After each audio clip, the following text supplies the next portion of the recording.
Testing. All right. I'm gonna see if I can make this mic even better. Maybe not actually. Might be too difficult.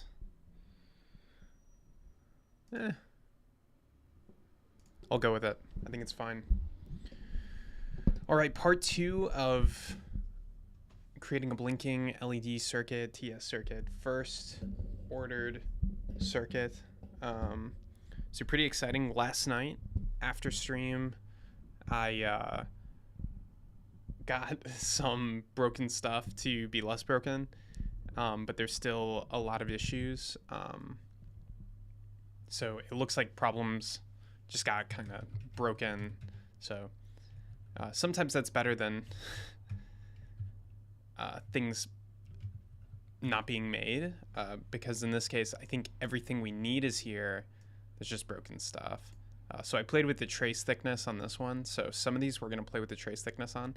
I also went through and all the traces are a little bit further from the pads now. So what I did is I went through and increased the margin that traces are required to meet, which might backfire. Like I can see there's no traces through these pads. So I might have done it a little bit too much, but I just made it ultra conservative. You can see it essentially looks for 4 thicknesses away. So it's probably a little bit too aggressive. But yeah, we'll see. It does look a little bit aggressive to me. So maybe that needs to be lowered back, but for now, I think that's gonna be helpful because sometimes, especially in like jumbles like this, it's really easy to get them mixed up. So all the overlapping here is fine. It looks really bad. You would never see this on a professional circuit, but it'll work. So I'm not super worried about it right now. This will not. These are different nets that are crossing. You have 3 different nets crossing here. And then the current issue is you're supposed to have a via right here. I believe this is on a exact coordinate. Yeah, 14. This is on 14 negative 2. It's giving it kind of approximates with these. So if I zoom in enough, it should correct. Oh, maybe not.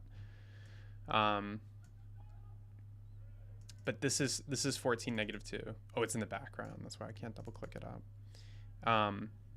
This is 14 negative 2 right here. This is supposed to be a via. This is supposed to go to layer 2, but for whatever reason, it's not switching layers.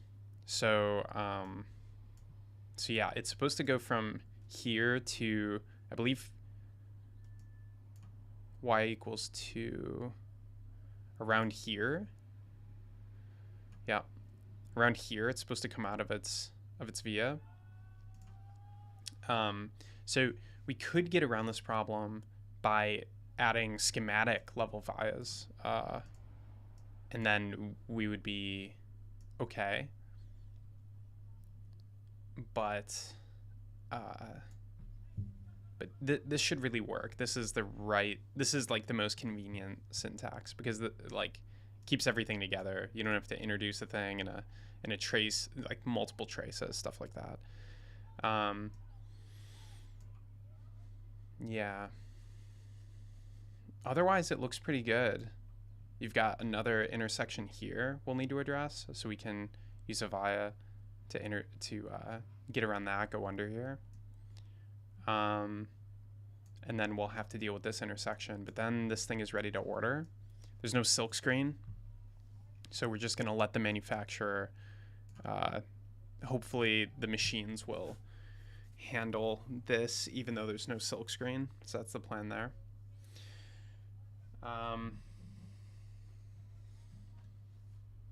Yeah, so basically if this one bug is fixed, I think we can order it.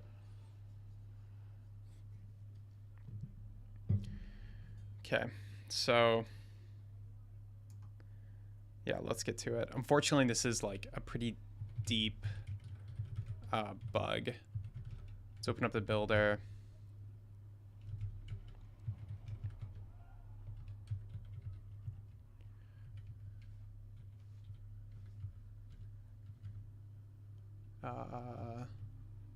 I don't recognize an i3. Maybe that's... I updated recently. i3 is giving me a little bit of a weird bar there. Okay.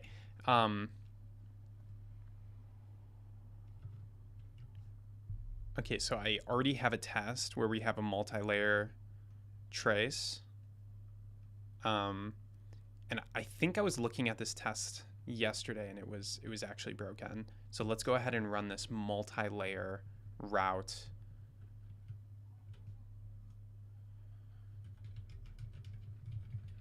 So that's the unfortunate thing. I didn't do a proper test here. I just did t.pass. So maybe this is a really easy thing to fix. It might also be deep in the algorithm, but this is because I did too many smoke tests. It's better than nothing, but it doesn't prevent a regression. So if I go to the PCB, yeah, you can see no via was routed. So that's unfortunate, but that also means probably if we fix this test, we're in good shape to move forward. So let's figure out what's going on.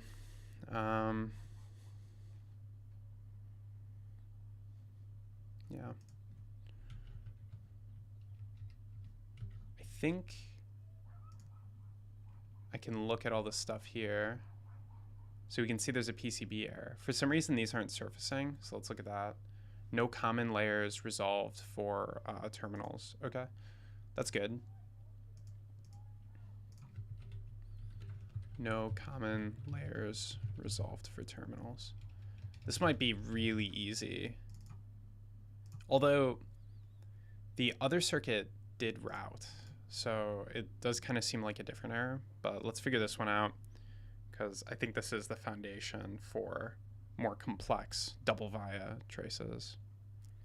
I should also figure out PCB via pronunciation. I'm kind of splitting the difference.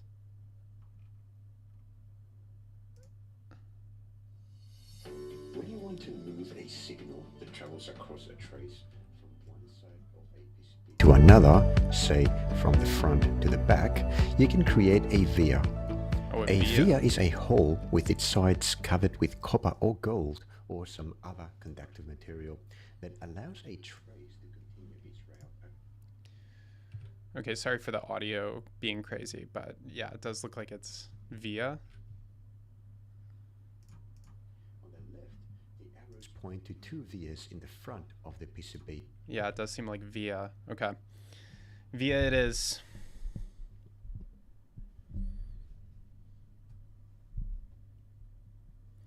Okay. So yeah, let's get to it.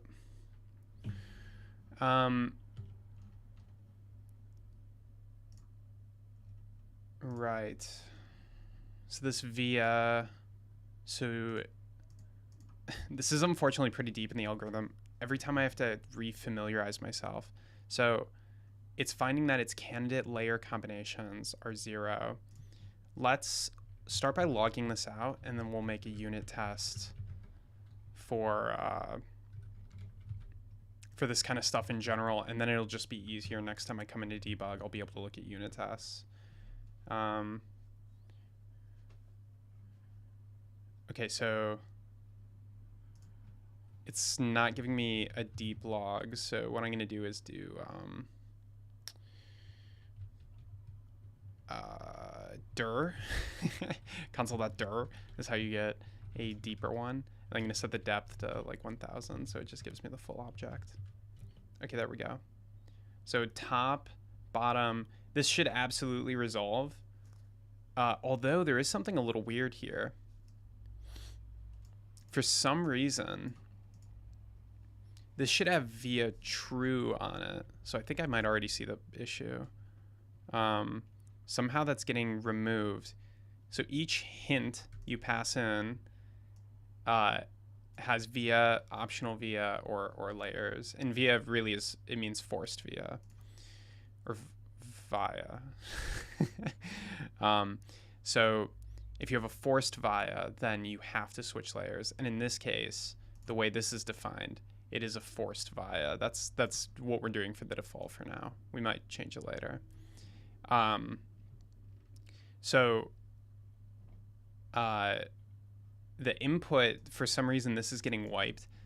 I'm kind of skeptical of this conversion function. It's possible that the conversion function is getting rid of the via there. So we could kind of wanted to do a unit test before I just fixed it, but I'm kind of tempted now. If we look at PCB route hints, I have a feeling it has, yeah, it's gonna, I think I know what it is. I think that convert function is wiping out the via. Yeah, there we go. So yeah, it's just when it's converted, it wipes out the via.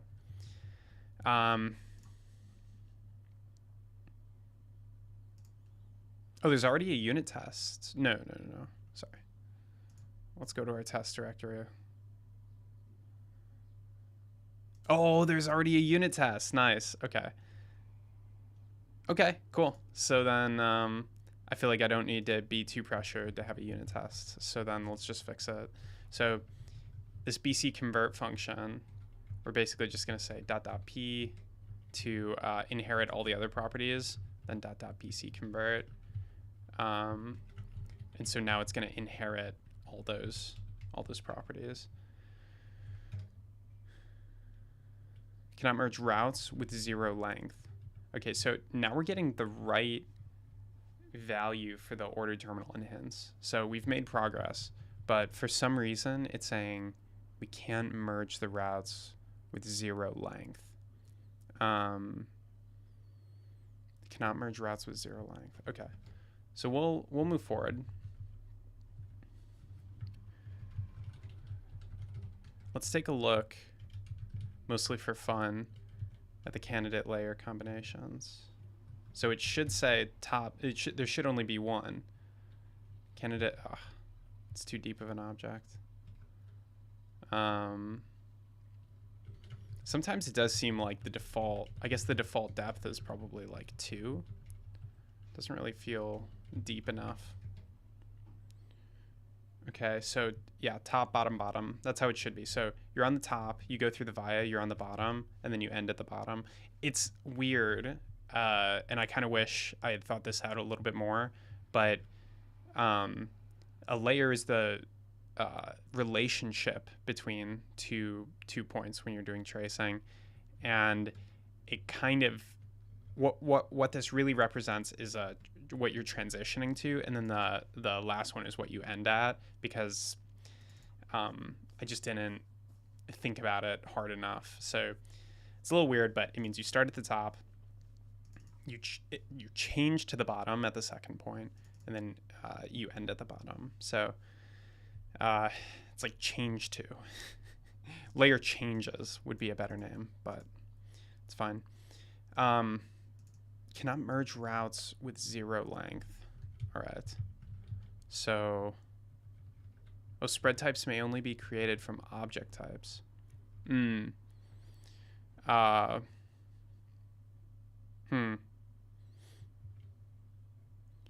could more manually do the conversion here.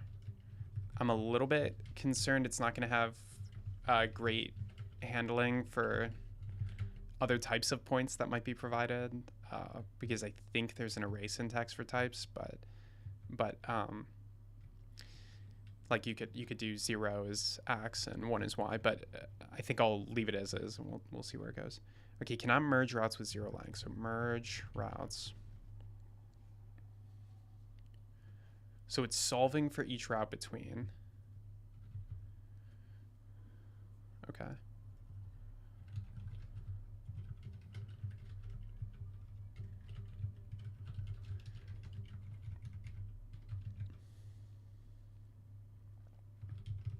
Let's just we'll log routes. Let's just start by logging routes, see what's going on.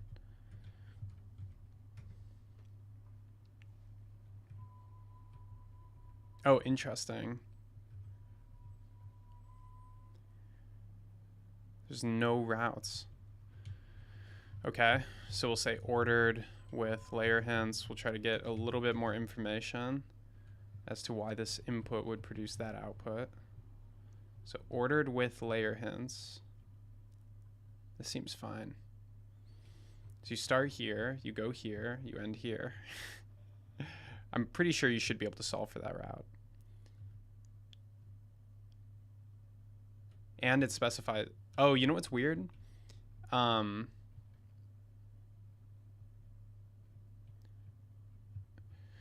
It feels so weird to me that I broke this, but it kind of feels like the layers here should be the layer it comes from and the layer it ends at.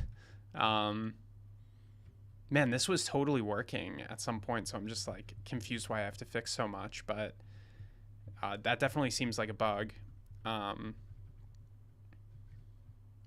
So find, where do we take,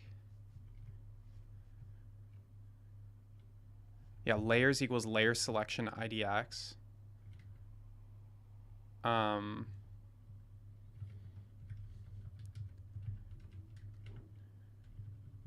If T is a via, okay, so let's do it like this. Oh, I think I understand how this works.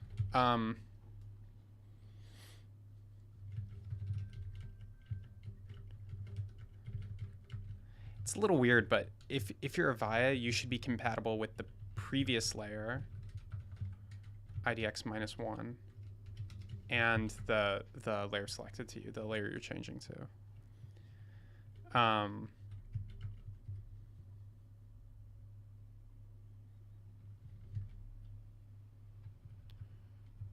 Solve for route. Does this look at layers? I don't think this thing even looks at layers. If layers in T return. Oh, it does. Okay. Yeah, hopefully that works. Okay, so now we have top and bottom here. So I would think, yeah, okay, so we have one route as a result of that. But then it's not getting to the second route. So the second route, it's not doing.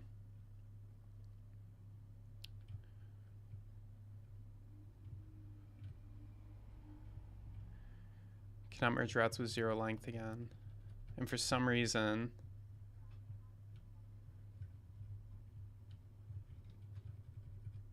so it's solving for these 2 points. This is crazy to me that this doesn't work.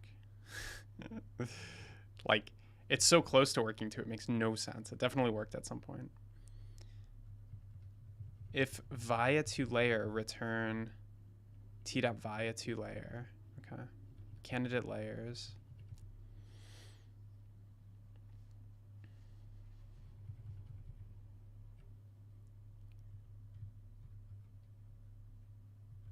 Common layers. So why, there's a couple conditions where this can return an empty array.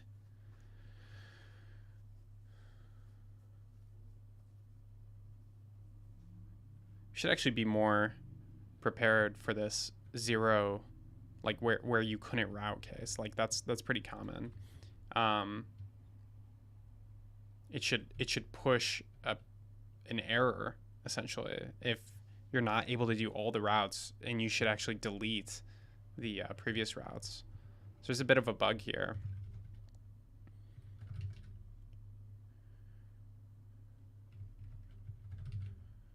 Let's say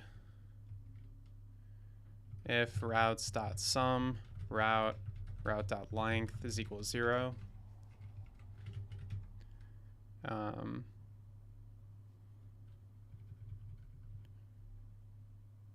That seems fine, but it also seems like maybe redundant.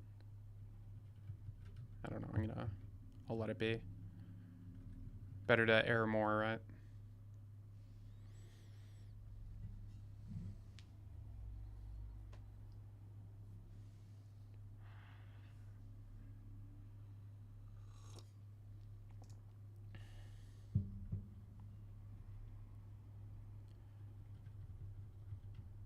Okay.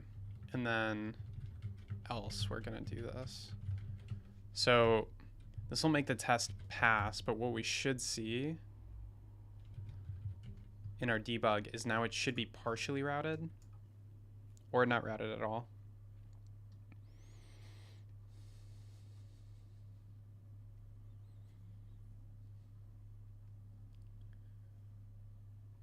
think it's actually better it's not routed at all. So that's fine by me.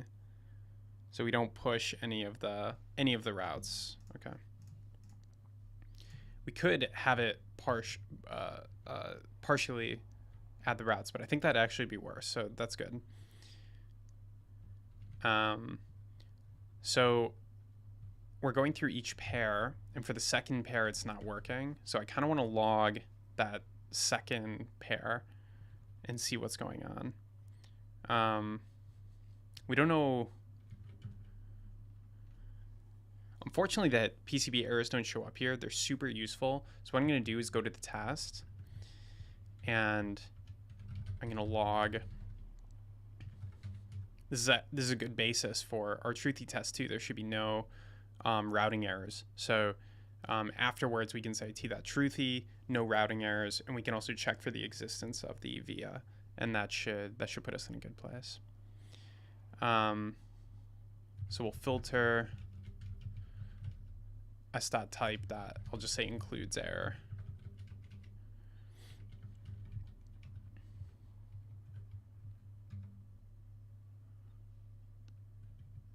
Okay, no route could be found for terminals is the only error that we're seeing. So we're not seeing any like this one.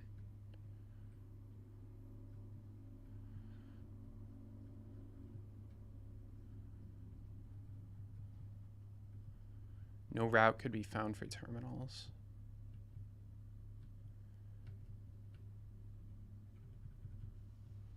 I wonder if it's getting to the point where it actually runs the solver. I think it's not getting to the point where...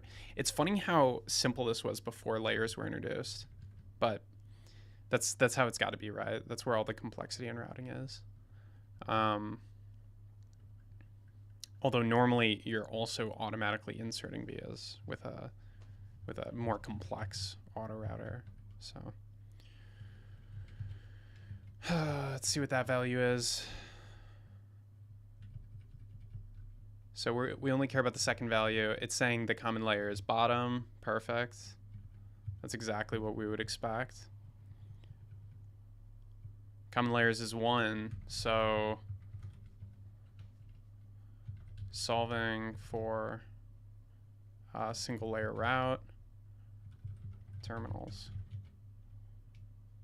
And we'll do common layer 0 as well. This all like makes sense. There is nothing. Maybe when I did margin, when I changed the margin on traces, maybe that was the issue. What's the thickness on this trace? Did I set a thickness? That could be it. I didn't set a thickness.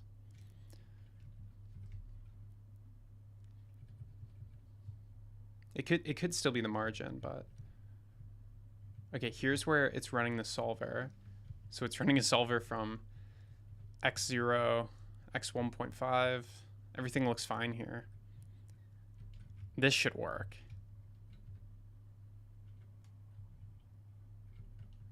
Whoops. Oh no. I forgot how to use hotkeys to scroll horizontally. Let's look at the solution. I'm bewildered. No idea.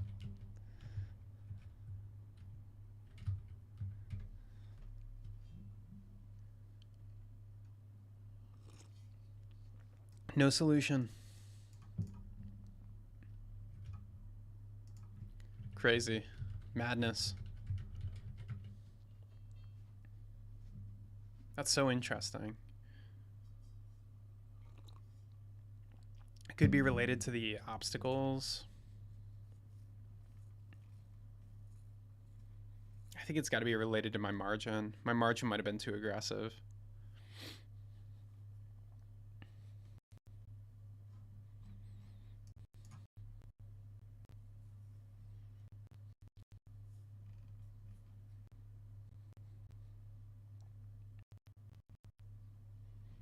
Solve for single layer route. Obstacles. So if you remove obstacles, comment this out. Say obstacles is an empty array. that makes it a lot easier to,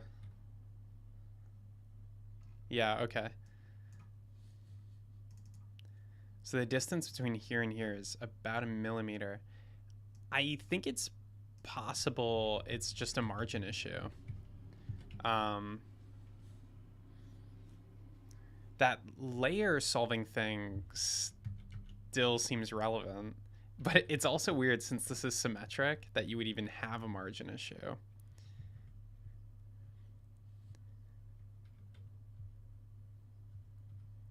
PCB obstacles. I wonder if the via is introduced.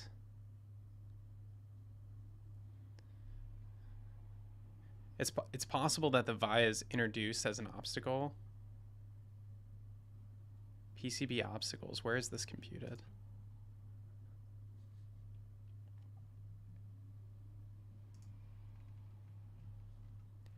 This is pre-computed before the via is inserted. The via is inserted. Well, I can certainly adjust the margin to make it a little bit less conservative and see if that does anything.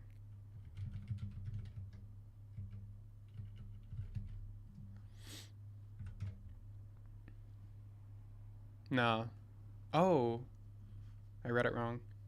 So it was really the margin that was doing this.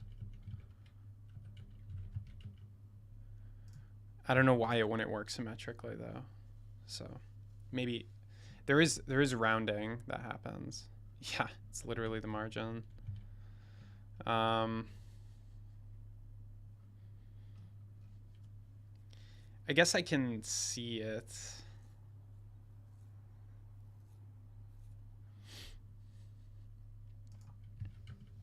Okay, well, I was super conservative on the margin, so I think it's okay to lower it again. But yeah, well, anyway, that's good. It's working. Let's improve this test so that it doesn't break in the future, because that was pretty annoying, and I had no idea that was related to margin. And the other bug that was quote unquote bug, because I'm still like very confused about it.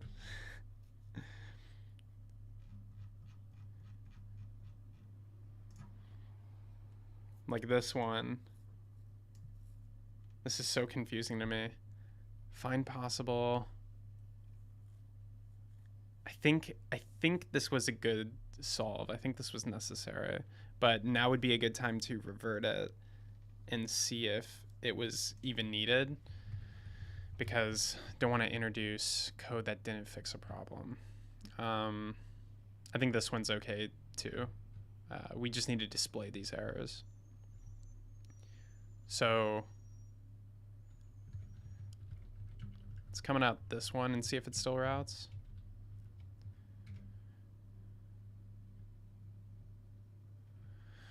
Yeah, I don't know. It's crazy to me that I would have broke this though. See if there's any console that, yeah, there's a couple console.logs in here we want to clean up.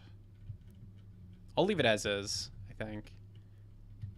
Like walking through it, it made sense to me again. I think there is a case I didn't address very well, which is like, I think if you have a via to another via, we haven't taken an opinionated, like I think we're gonna accidentally evaluate multiple paths multiple times because of the way this is set up.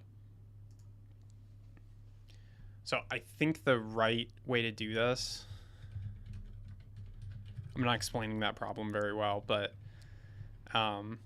basically if you have two vias, the solve for route function is going to consider exploring both candidates. It could actually lead to a bug. So if we say via to layer, this is more explicit, saying, hey, wherever you come from, I'm going to do a via to the layer.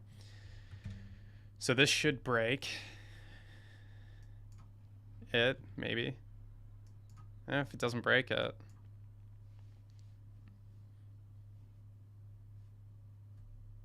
It doesn't break it, I'm going to leave it. We'll find out in our next test if this causes an issue. Let's see, do we have a console.dir, anything like that? Got some logging over here. Okay, so this one's cool. So we can say t.is length 0 should be no errors. They might have an is empty. They don't have an is empty. Empty. Yeah, there's no empty. It's nice to put this after the logging. And then the other thing I wanted to check for is make sure that the soup has a PCB via. So element.type is equal to PCB via. Okay, last test, hopefully.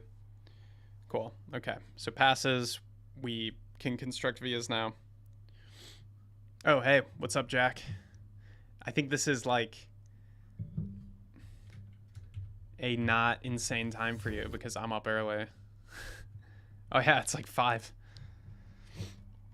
When I was in the UK, I was working from, or not UK, but in Amsterdam, I was working from, yeah, right.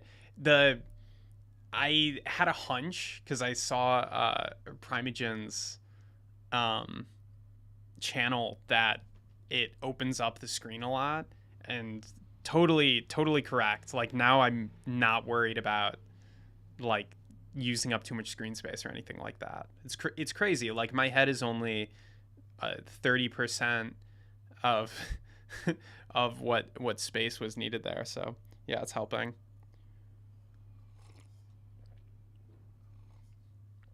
It does make the stream feel a little too, you know, how would you say, you know, production quality. I'm just kidding. Definitely is more effort.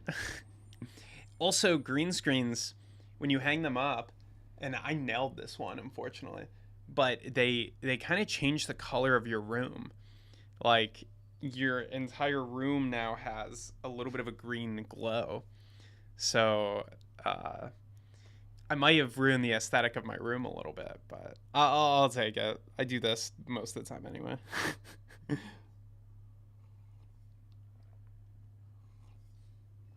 I'm super happy with it, though. That background was taking up so much annoying real estate, and I don't have to worry about moving things around at all. Okay, so we're going to make a second multi-layer route test. Worth it, to be honest. Agreed.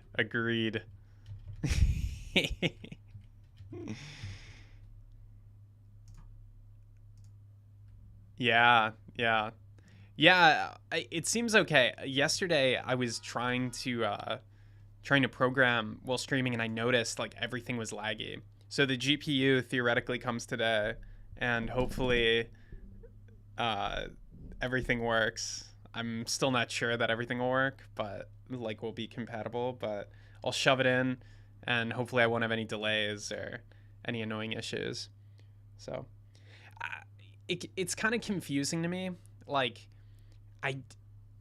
because it's so it's not like a huge thing, but I notice a little bit of slowdown, I think, on the computer. Like I'm typing sometimes and I'm like, that character is just like a couple milliseconds behind, and it really annoys me. There's no GPU. It's like, I think it's an Intel. It's like, yeah, it's some Intel thing. Yeah. Driver issues, painful, but hopefully Linux solves some issues. I'm hoping that with what I read is that NVIDIA has great Linux support. It's proprietary, but it's really great right now. And most people report issues when they're trying to switch between CPU and GPU, because some people do that to be power efficient. I don't care about that. I'm not on a laptop. It's like a desktop. I'm just going to run GPU 24/7. Unless that's weird. I don't know. Do people not do that? Like, I was like, yeah, of course I'm always running the GPU, but maybe this is 3060 is not the nicest thing in the world, but it'll be the nicest GPU I've ever had. I don't usually I haven't bought a GPU in like 10 years, so I was looking at AMD ones, because AMD ones you can get like for equivalent, you know, like prices, you get much better like games. I think you can hit in a lot of cases. On the high end, maybe not, but like towards the lower end. Like if you spend like $200, like I think if I spent $200 on an AMD GPU, I would have. I'm probably getting some of the names wrong. AMD makes GPUs, right? Have you searched for Arch Linux drivers? Yeah. So, I mean, it's a little weird because the drivers are kind of like already there, but yeah, Arch Linux has some NVIDIA drivers. AMD software is why I don't bother with that. Yeah, see, that's what I read. Yeah, I was like, I don't want to mess around with, AMD nonsense. Plus, like none of the ML stuff. Although there's this guy, George Hotz, and he's doing a startup called Tiny Corp, and they are doing a ton of stuff with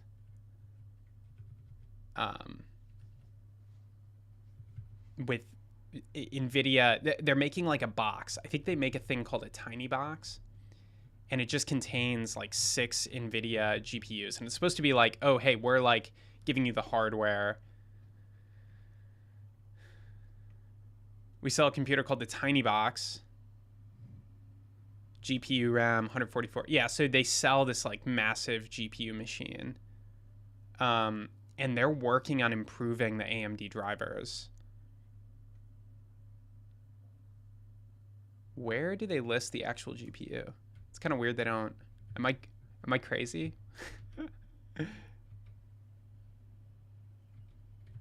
NVIDIA.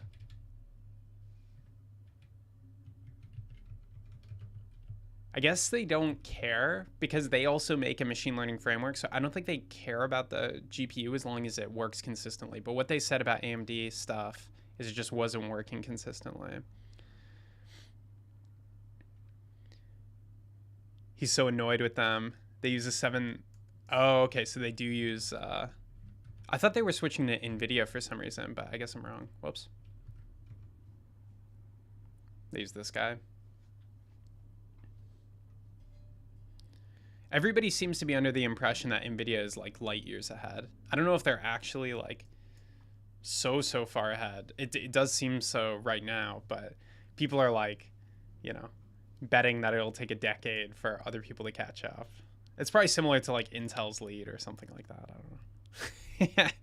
I don't know. I don't know. I'm like only following these things like a tiny bit. AMD is really good recently, but I'd still choose NVIDIA. Okay. So it seems like they'll come back. Not immediately, but yeah. AMD CPUs are extremely good. Okay.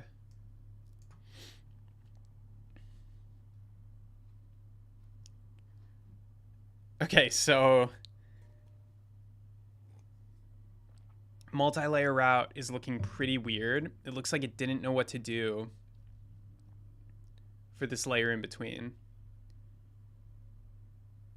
The other weird thing is it looks like it makes sense that this appears in blue, but it actually doesn't make sense. This via should span 2 layers. It should be in red and blue. Technically, this one's in red and blue, but you can't see one layer. And I don't have a way to toggle the layers. Yo, Wooby, what up?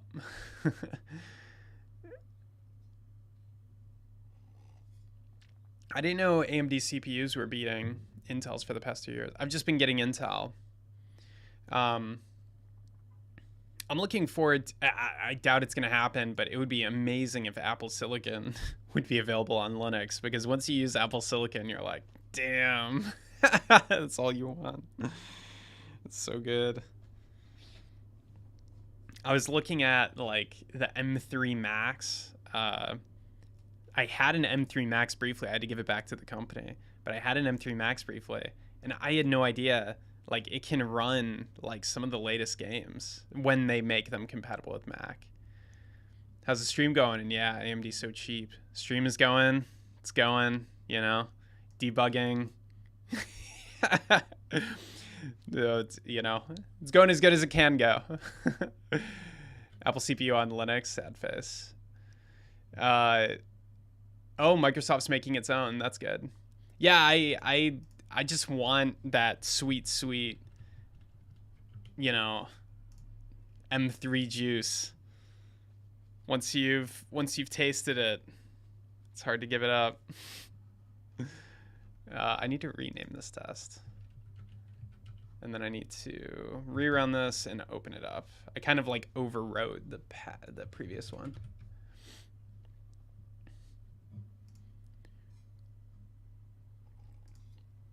Yeah, that surprised me. I was looking at things that could run Dragon's Dogma because for like 2 days I was like obsessed with the idea of finding a way to play this game because it definitely won't run well on a Steam Deck. And then I kind of got over it. I played Elden Ring for like an hour and I was like, this game's pretty good. I should probably beat this one first, you know? Why are these traces? Why are these traces in white?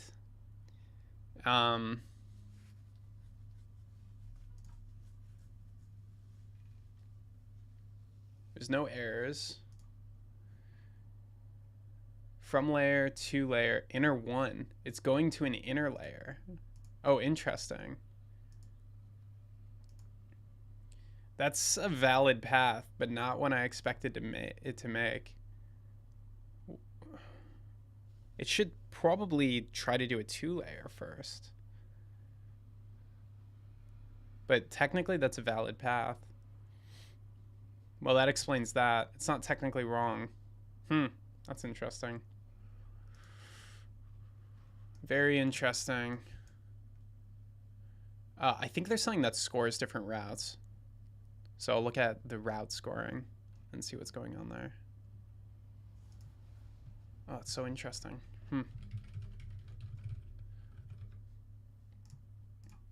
Should probably add colors for that inner route so I recognize it.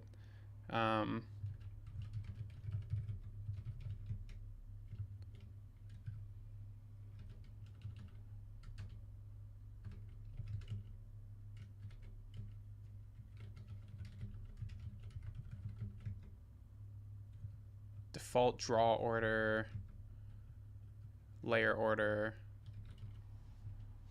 Yeah, I just didn't prepare. There should be something like a colors map.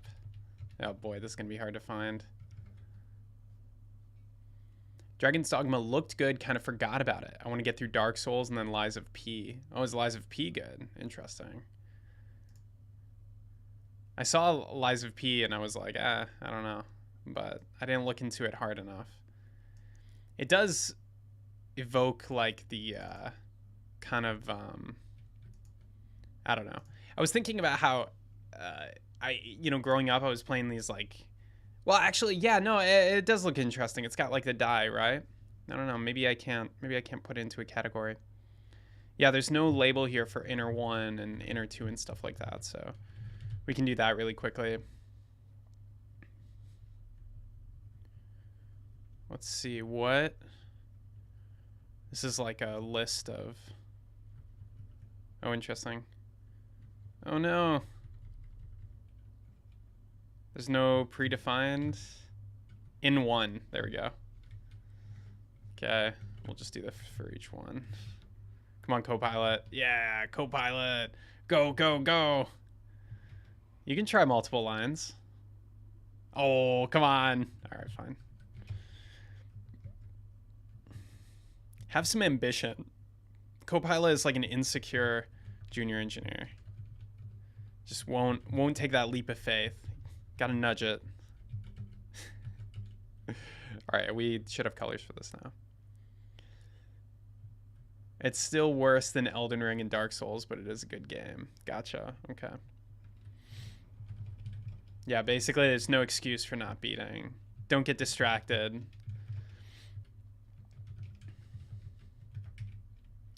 Okay, so fix, add colors for inner layers. No need to call me out personally. Are you Peter Pan?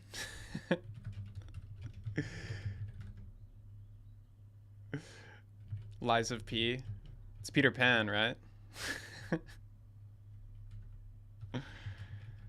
NPX Ava multi routes. Oh, the insecure junior dev. That's funny.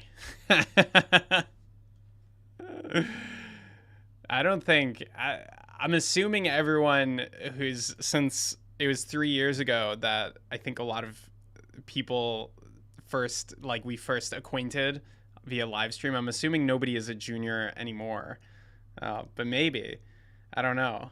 Everybody's in different countries. I don't know how it works. In the US, you're a junior for like 2 days. Like literally 2 years. Okay, yeah, because I can't remember what you were doing back then. That's interesting. Yeah. 2 years of experience.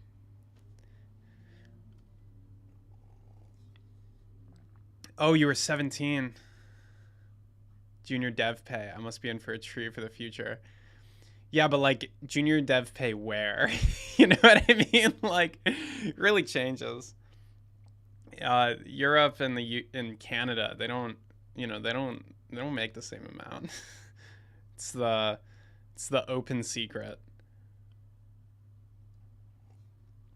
I think it's getting better though. I do I like fully remote companies, so we were starting to see that people, in the UK and elsewhere, were starting to kind of, start hitting those US numbers. They would be like, "Hey, I know what's going on here," and I was like, "All right." That PCB viewer is not going to update for long enough for us to actually see this changed color, but that's fine. We know the truth.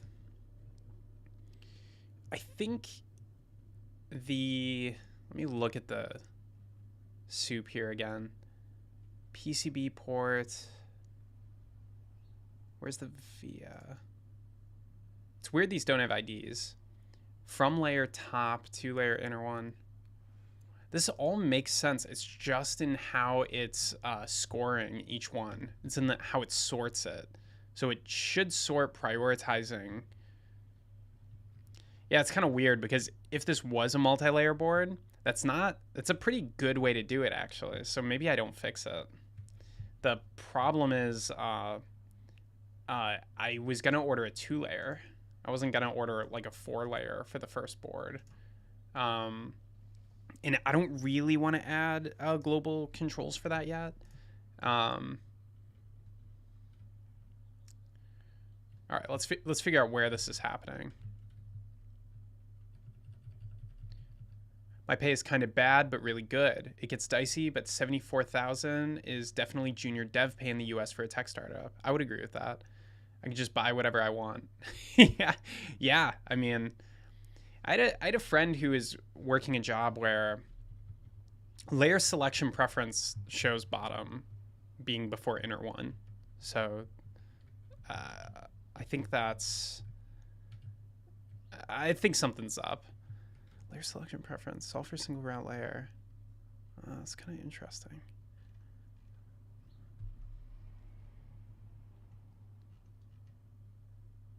Goes through each point. I had a friend who was making I think he was making like $120,000 a year, and this was like 5 years ago or something. And he only had to work like 5 hours a day in his job. It's like a pseudo development IT job. He did like a little bit of development, and he worked from home, and he was like, dude, I have no incentive to do anything. I can do whatever I want. Like, I have just no incentive to leave. And so he just stayed there, but I don't think he got promoted for a long time. And eventually you start to feel it. You start to feel the impact of just doing nothing in your job, not learning anything, stuff like that. It sounds like it's a dream come true, but I would say it's not perfect if you don't like you can't, like he can't, like what I'm doing right now, you can't live stream during the day or really do anything public during the day because people will know you're not working to some extent. And so he was kind of trapped where he couldn't do anything in the middle of the day, so he did nothing. And it would be different if he like, and even if you like contribute to your open source, right? Then the company could be like, oh, you were working on it in company hours. And so you kind of have like handcuffs on to do anything. And so he basically did nothing, or you know, maybe he did stuff, but I feel like he wasn't incentivized to work on like his own projects and stuff like that. And so I think he would have had a better ROI going somewhere, even in person, where he could have walked in. Yeah, exactly. Boredom. Yeah. Boredom is real. Also, your career progression is just tough because you don't have like super meaningful projects, and it kind of weighs on your brain. After a while, you can't like talk as well about the things you're working on, like because you weren't super passionate about a project or something like that. So, yeah, I don't know. Oh, I've got double chat. That's so interesting. What is double chat? Does it get better if? Oh, I've got. Oh, like what does that mean? Like, is it the window? The browser, like the chat window? A second on the left. That's so interesting. Guys, I'm a noob streamer. You have to help me when I mess up logistically. As painful as it is. It pops up sometimes on the left. All right, we'll continue debugging. Are you talking about this window? Is that it? Hopefully it's not audio. I'm insane about audio issues. I do not like audio issues. It's already like painful enough when you listen back to something and you have to hear your voice. And then like when like there's something where it's like clipping, oh, drives me nuts. Anywho, we can log all the solved routes maybe as a starting point, figure out what's going on. Nice. Okay, I'll take it. Visually, I think I'm mostly ASMR anyway, so visuals are secondary. Still important. Okay, there's the solved route with inner one.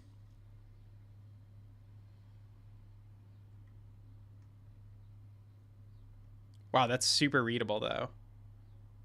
So there's our inner one solved route. Let's log the input terminals to that.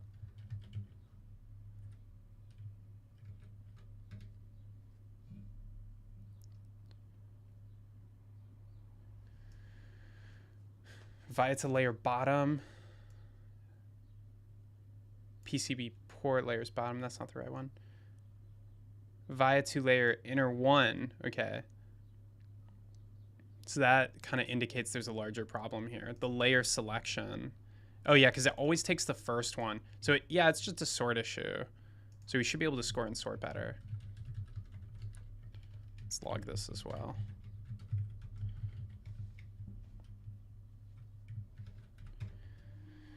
I think whenever you have a problem like this, it's really good to have a visual. You either need a lot of tasks or a visual. You can't do nothing, like, because this is so hard to debug if you're not familiar with the code base. Okay, so layer selection, top, inner one, bottom, bottom. Okay. Let's log all the candidates. Candidate layer combinations.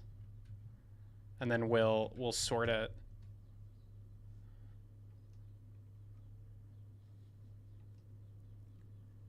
Candidate, oh, of course.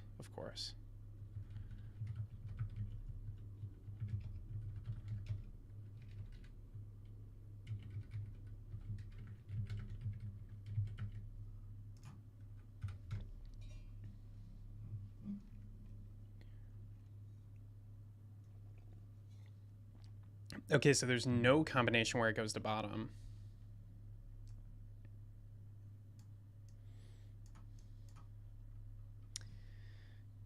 think this is because of the...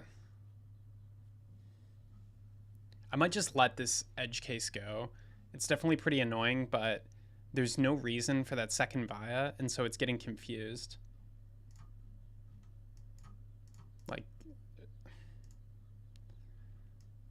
it's like, why are you putting a via here? Like, in the case where you have forced vias, if you had an optional via, it would be different.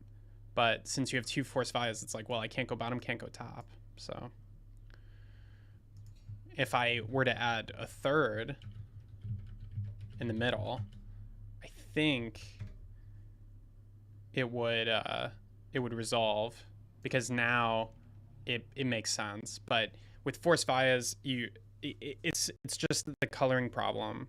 You have to have it alternate twice. So it's just how the coloring problem was solved, and it's not wrong. The user is being really confusing if they want two vias for two layers. It doesn't make much sense. So it's solving with inner one is fine. I'll leave this as is. Maybe I'll pull out the inner case. So we'll leave it with this weird inner layer. And we'll call that the correct solution, because it's not very clear what the user wants. Hopefully they don't do it, but they might, just because they're confused, and then they might be confused why it goes to an inner layer. But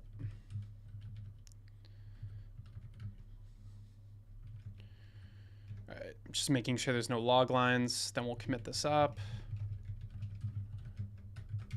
Fix, yeah, like little fixes, for vias, reduce required margin for traces.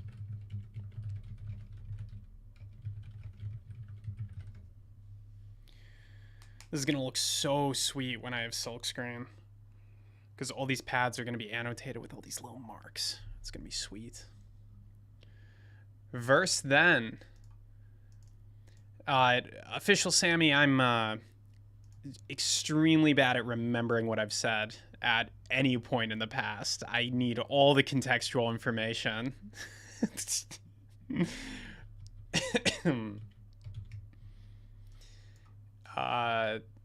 Okay, so this should push a new version automatically. I don't run, just generally, I don't really run full test. Oh, it published already. I don't run full test suites on my computer very often, because over time with a big code base, they just get longer and longer. So I just run the relevant tests, and then I push up, and then I wait for publish. So that is sort of the working method. The nice thing about that, when you're not publishing locally, is you're guaranteed that the tests are always passing whenever something is published. So that's really, really nice when you have as many modules as this. Okay, let's add the latest version of TS Circuit Builder. And hopefully we should see a VIA appear. 1.566, that looks good. So let's do it. Dev.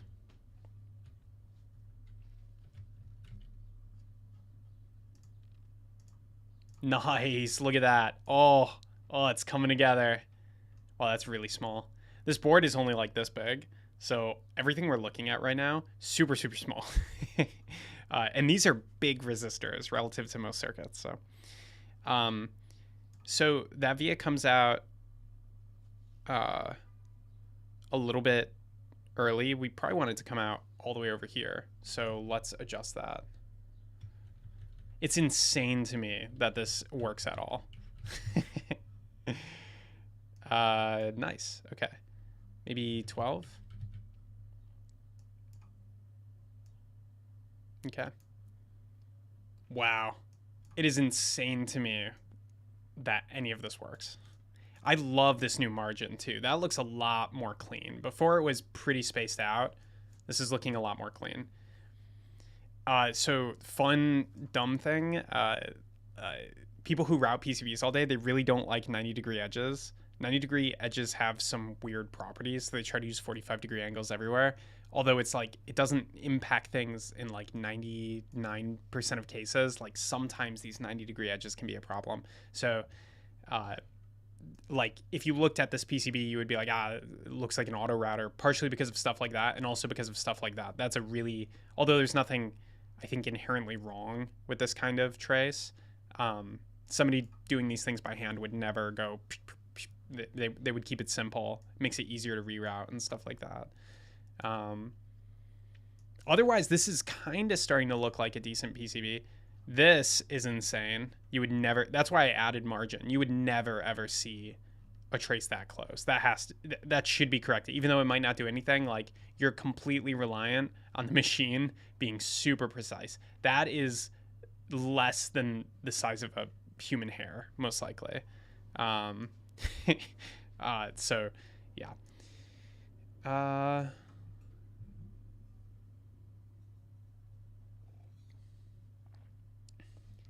The good news is I think this one I actually do need to use a VIA for anyway.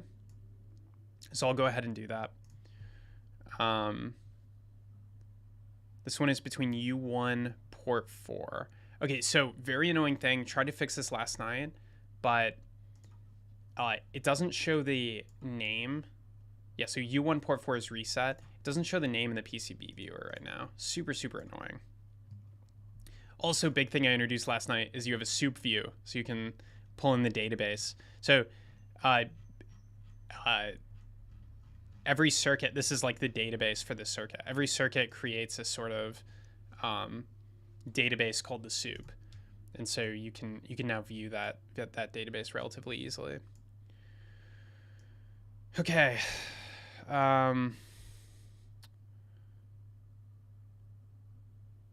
U1 port 4, so we said that that's reset, so we should look for a trace that's connected to reset. That's the only one. So now let's add some route hinting.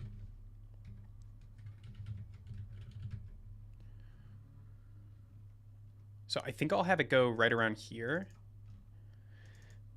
This double click I thought was a really stupid feature, but it's actually awesome for kind of like drawing these things out. So I think I should expand on it. Do a little bit more with it. Okay, so you can see the trace wasn't actually made. No error appeared because we're not showing errors, which would be a really good thing to do today. But the reason is you only have one via, so there's no way to color it. So we need to go higher and do another one.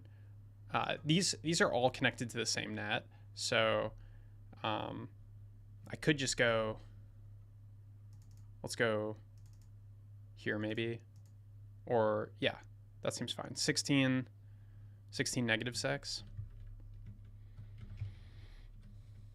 ish. Oh, it's still not, oh, and I have to say via. Oh, it's not working.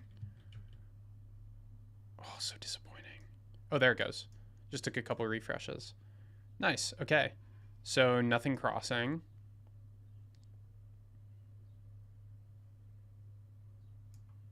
These are fine.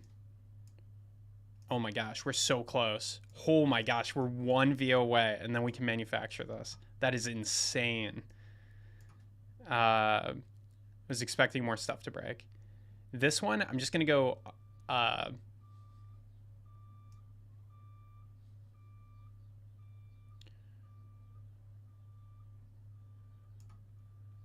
So normally what you would do is take this port 6 one and make it go down a little bit cleaner, like lower here. So maybe I'll do that, and then you can make this via kind of... It's bad practice to put a via under a component. Although this is a SOP component, so I think it's fine. I'm just gonna do it. That's easier anyway. Okay, so LED port left. LED left. And then we're going to say PCB port hints. It's cool that it's not ergonomic at all, but it's cool that it doesn't suck that much. because in the future this will all be automatic. You won't need to provide report hints because it'll figure it out. So the fact that it already is kind of not the worst thing is pretty cool. Okay, so x19, y1 via true, via true.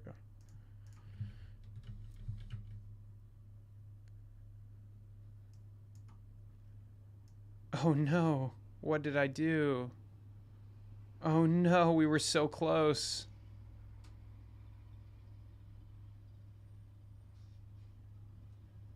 Okay, let's take this step by step. U1 out, LED left.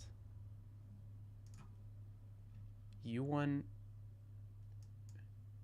or U3, U1 out. It's port 3. Port 3 is here. Why is it choosing this crazy route? I think what's happening is it's routing all the way over to this. It's merging wrong. So if I change the order of these, it'll fix it, but it shouldn't do that.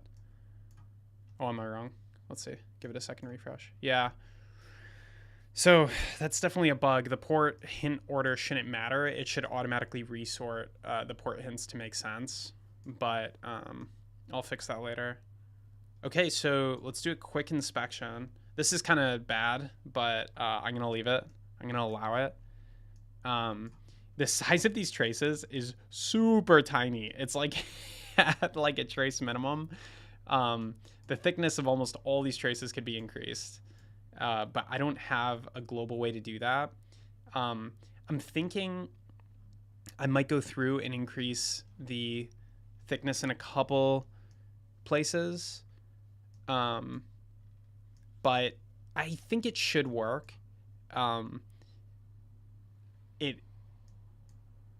It might be a little weird.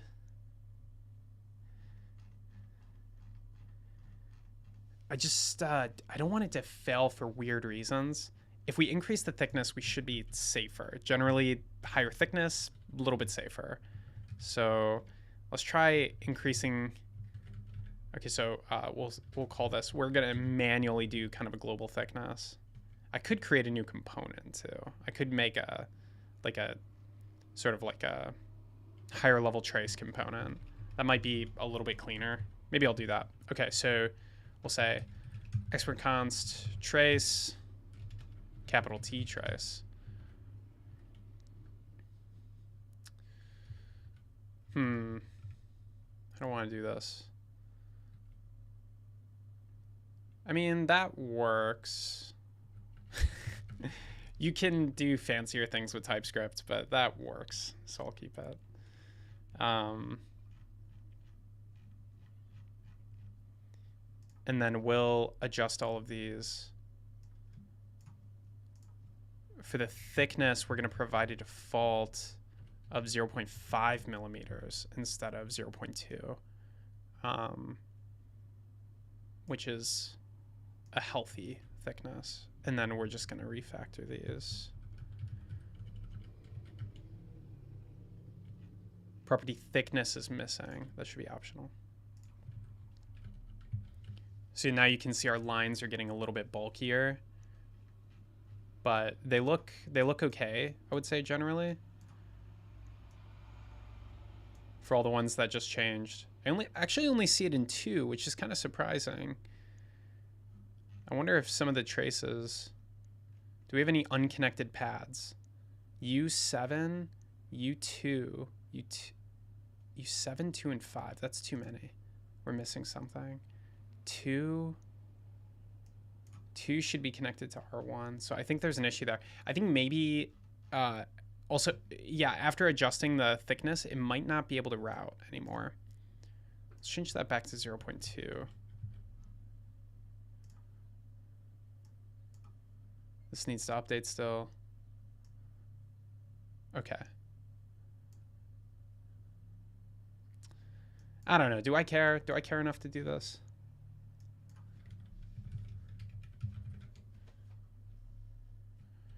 Should I be concerned if I'm using 0.2 millimeter traces for my PCB.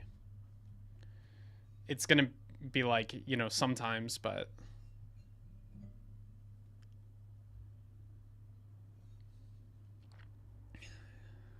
I'm hoping it gives me some rule of thumb numbers.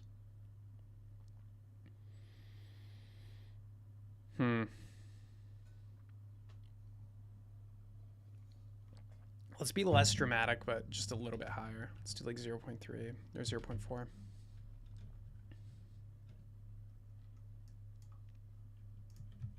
Is that 0.4? Looks okay. It's getting to all the places. Looks a little thick now. Something that might be helpful is JLC PCB is going to have guidelines. So minimum trace width. That's actually smaller than 0.2. That's 0.13 or something.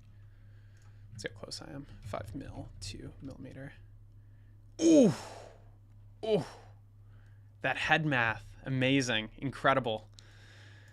That spacing still looks okay. I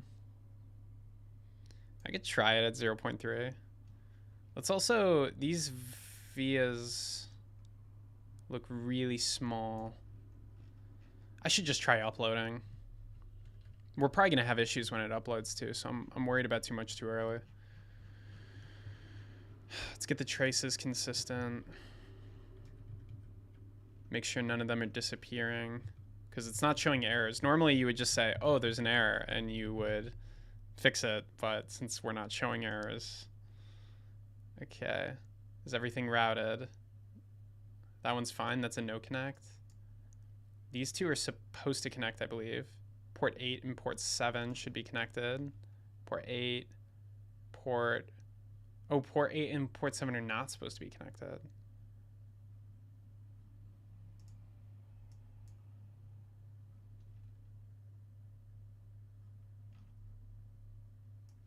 Let's make that a little smaller to make this a little more readable.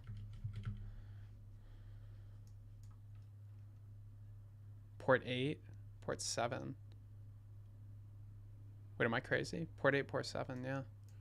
Why did they connect when I did this? Yeah, it just caused some ruckus with the rerouting. I don't know, it's fine. I'm just gonna deal with it. This works.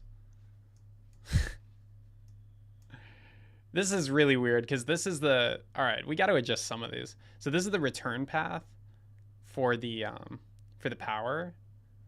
So we should do that, and then this is the you know, this is another power path. So we'll do these two, and then I'll just leave the rest as is. So it's B2 positive. So we'll set thickness, say 0.5. Hopefully that can fit in. Come on. Okay, that's fine. It's not a full millimeter. Could probably go a little bit bigger. We'll do 0.6. Random freedom units. Yes, exactly. Freedom units, they're everywhere. Mils are great. I was talking about this earlier. Mils are great. The thing is the millimeters, not to go on like, you know, obviously, everything would be better if we all use the same units, obviously. That said, it is kind of nice that mils and inches and stuff like that are built around things that like are very easy to like recognize. Like the speed of light or whatever the meter is measured to is not that easy to like conceptualize. My units are better. Yeah, you know, I don't know. UK's got some weird stuff. My favorite thing when I was in the UK, some guy was like, we drive on the correct side of the road, you know? They got to say it like that, because they can't say right. I, that wasn't a well-told joke, but it was better when he said it. I'm no shill for the freedom units, but they do have their place. The base unit of this entire system is always millimeter. I just support inches and other stuff because you have to support like kilo and or like 10K and stuff like that. So I had to support strings anyway. This is B1 port negative. So this is going to be the last one we want to increase the thickness of, just to feel a little bit safer, since that's where the power comes from. I don't feel so bad about these smaller traces here. I feel like that's tolerable. Okay. I don't see any overlapping traces on this board. Everything has at least one line coming out, so I think everything's routed except for the switch, and that's intentional. I really hope I wired that switch correctly. That would be the worst way for this board to fail, because it would be so stupid. So let's manufacture it. There's no silk screen on this. It's pretty funny. Like, you would think if it's the first TS circuit board, I might have like TS circuit written on it or something like that. But all I care about is bun cannot export right now. So we need to not use bun to export. Okay. I don't know if I have a way to do that. Let me go to my other thing here. See if I have a command for it. I got to go to my zishrc, and who knows what's in there. I'm going to try to introduce a new command that runs TSX. Uses a global installation of TSX to run the command line, and that should fix the bun issue. So let's source my zishrc. I need Nightbot. What is Nightbot?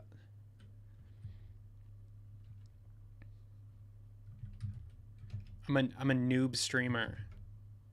Show mercy. Got to install TSX globally.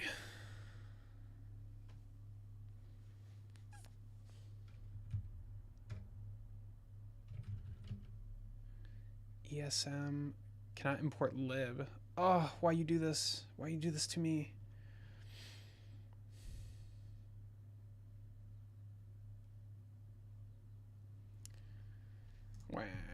Okay. So because the CLI is being difficult, I think I need to update my dependencies. Do I have a command for this? Yeah, I do. Bun update deps. And then we're just going to push a new version of the command line. Let's do a quick diff. Yeah. So just get all the latest. Yeah, that should work. And then we'll just use our global installation of TSCI. Yeah, update deps.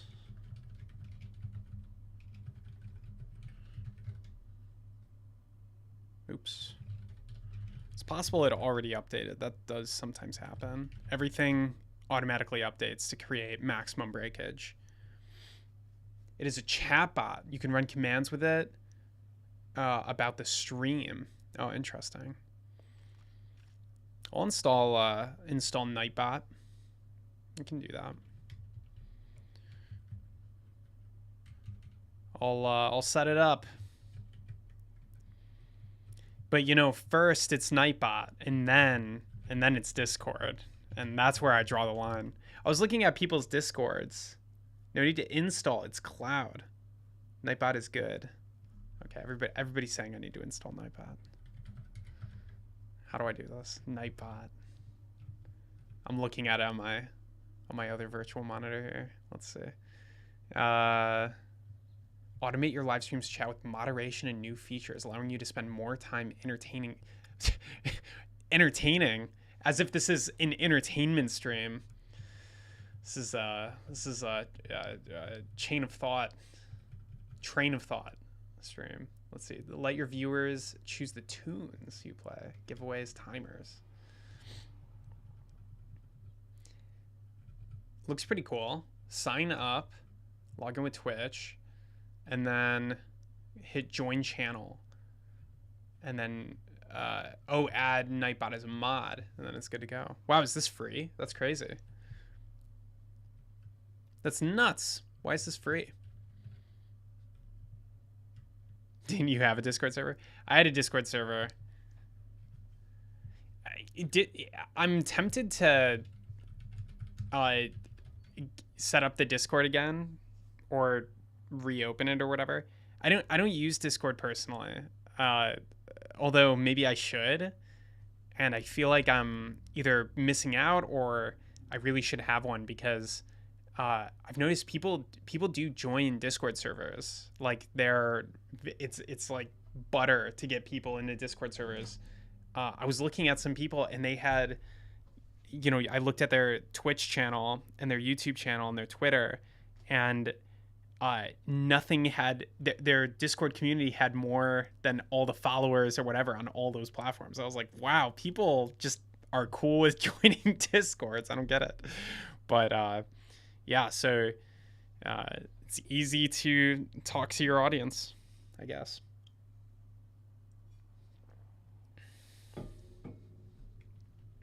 Okay, so we have the global command line here. So I think we can go to our blinking LED circuit, run TSCI dev, and this should be running the latest version. Everything looks good. Everything looks routed properly. We've got our vias.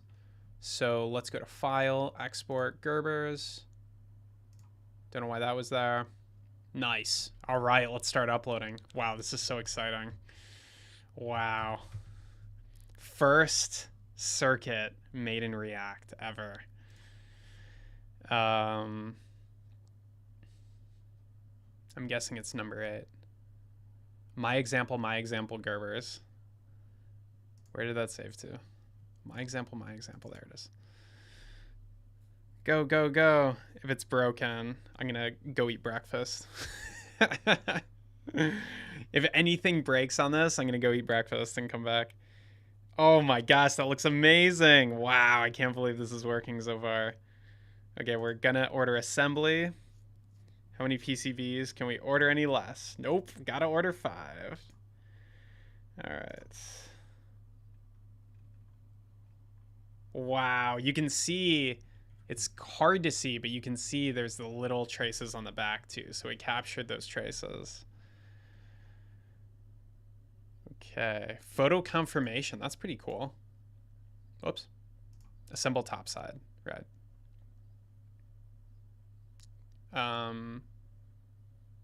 Confirm parts placement. What is this? GLCP. Oh, they'll correct it for you. Oh, I can also have less assembled. I don't have to have the whole thing assembled. What's the difference between these two things? What's the difference between standard and economic? I think I want economic. Oh yeah, that's like double-sided placement. Okay, so that's if I had parts on the bottom. Do I want them to fix it for me? Or do I want them to email me? I'm not sure. I'm going to say no, because I kind of want them to email me and say it doesn't work, and then I'll know. Send me one of them. If it works, I mean, let's figure out if it works first. I do see a weird thing looking at this preview. You guys see that little, it's like a little thing sticking out there? I have no idea what that is.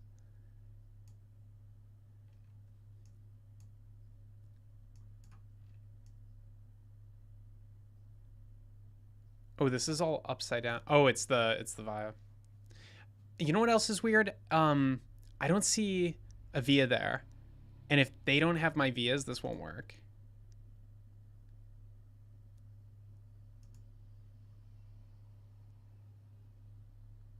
It'll be broken in the saddest possible way. I think I should be seeing a via there. Yeah, I think I know what's going on. So currently when you export Gerbers, I don't think I embed the drill files, and they're expecting the drill files to be embedded. So that has to be fixed. Because without this, you wouldn't have this connection or this connection or this connection. It just wouldn't work. It'd be very sad. But that's a pretty easy bug to fix. So I guess that's a good breaking point. Let's commit this up, and then I'll eat a quick breakfast, and then I'll do the rest. Okay, so whip looks orderable. Nice. Okay, let's do a 5-minute. Back in 5. I should have a hotkey for this.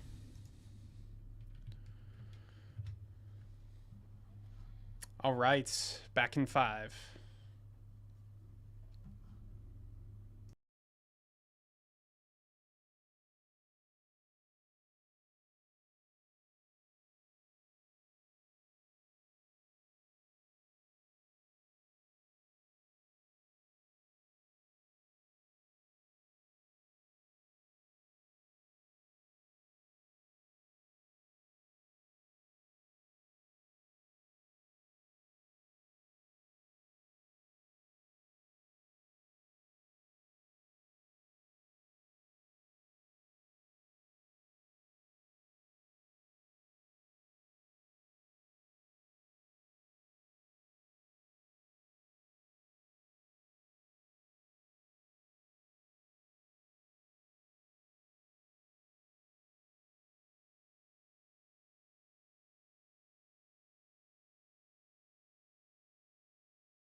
All right. I wonder how long I took. I feel like I ate a lot of food.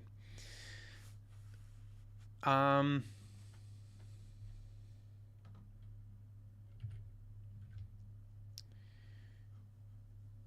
so this should be a pretty quick adjustment. There's a couple places to add it to, but basically we just need to make sure that those drill files are always bundled. I think it's so important that they're always bundled that I think whenever you do generate Gerbers, there's not even going to be like, I'm not even going to create the option, basically, for now, to not do it with drill files. What was for breakfast? 3 things. One was like an oatmeal muffin, and then I had overnight oats, which is like oats like soaked in milk overnight. So I had a thing of that, and then I microwaved an egg sandwich. So yeah, it's filling.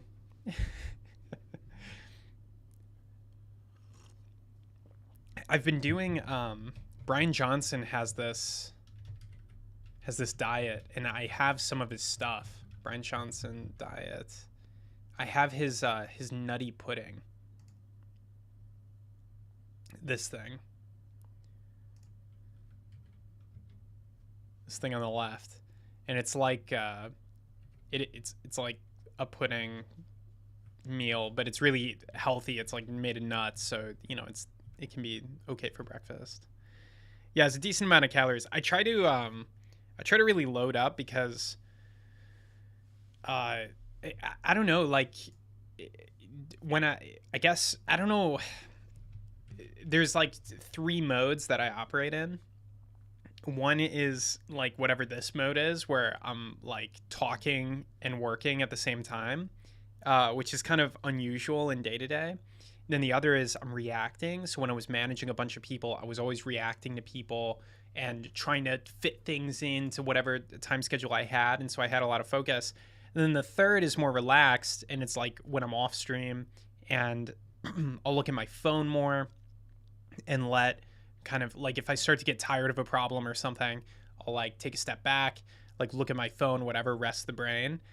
And for that third mode, you get some brain rest, but for the second 2 modes, you don't. And so I feel like I have to eat a lot too. This is a long way to say. I feel like I have to eat a lot just to get ready. Like it's like running a marathon, because you're sort of focused or sort of focused the whole time. I try to be anyway. I'm probably distracted more often than not, but so yes, lots of calories. Definitely 600, 700 for sure. So there should be something here like build Gerbers, Gerber, stringify Gerber, convert soup to Gerber commands. Oh, this is going to be harder than I thought. Let me think for a sec. Okay. I think it'll be okay. So these are all the...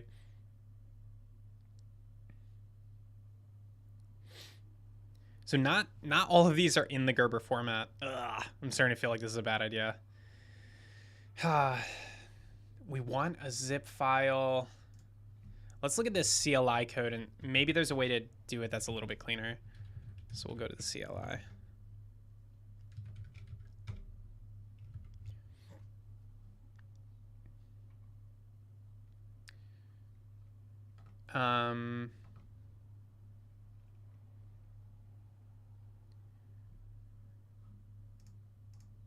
Just going to navigate around here for a second and try to refamiliarize myself with where this might be.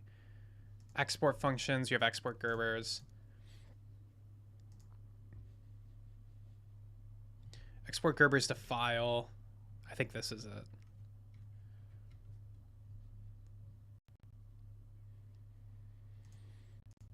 Yeah, I think this is probably it. So this gives you all the Gerber file contents. I think I'm going to generate the drill files here as well.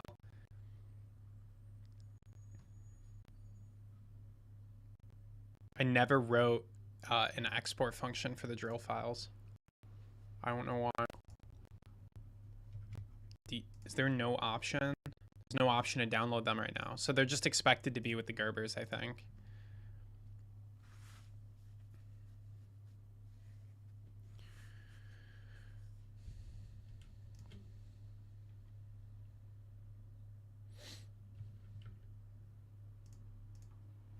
Okay, so we'll say drill file contents, and we'll try to do the same thing. Convert soup to Exelon drill commands soup.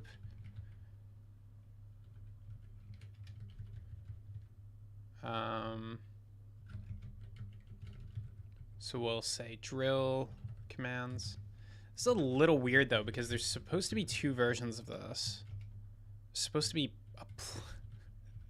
so many domain specific details. Yeah, is plated. So you have to set, I'm so surprised that I didn't write an exporter for this yet. Yeah, I guess I didn't. Is plated. Yeah, huh, okay. So there's typically two drill files. And if we look at some other programs, example export, it'll give us context. But there's usually two drill files because there's mounting holes and then there's plated holes, which is the type we have.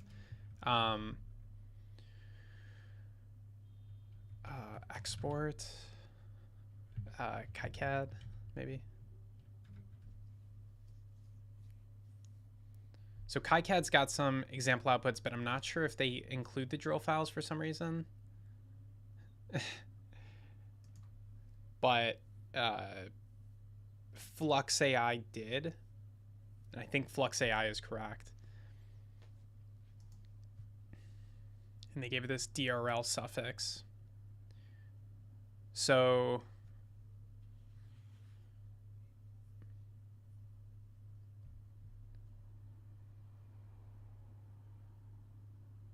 yeah, they say it's plated here. Let's just export plated. Since that's the only one we need. I have standard breakfast, 2 boiled eggs, 1 slice of toast, peanut butter, honey. Yeah, it's great. I used to eat hard boiled eggs for breakfast all the time. This is like kind of like weird, but you can buy them, right? Like in packaging. I don't know if it's worse for you. I assume it's not, but I would buy packaged hard-boiled eggs, and then I would have them in the fridge, and you could just... None of these. It would be, like, individually packaged, basically, like this. And I would just have, like, 20 of these in the fridge, and then would take it.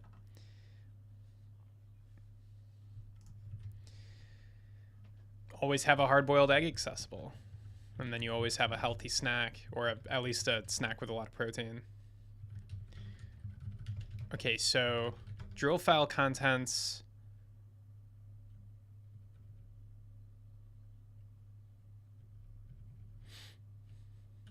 Just looking at how this works.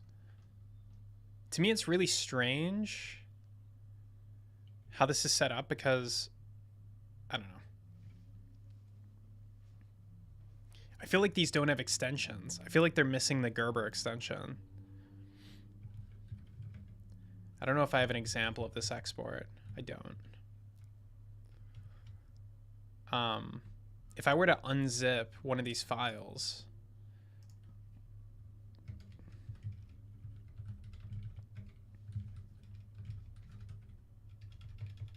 I always forget how unzip works. D-test. Yeah, they don't have extensions.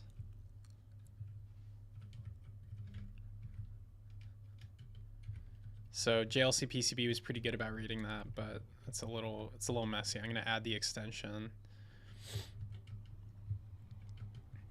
And then for drill file contents, we'll organize it the same way, and we'll say plated.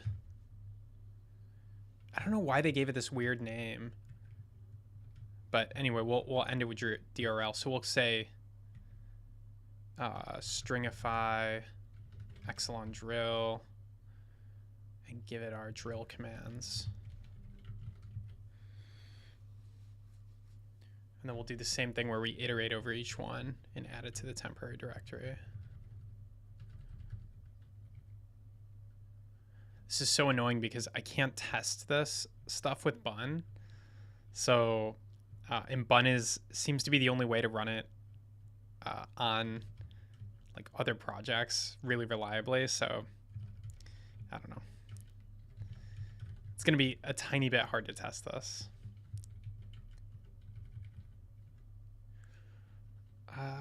File path, DRL. So we'll have a plated.drl file. I think that's it. So now Gerber should include the drill file. And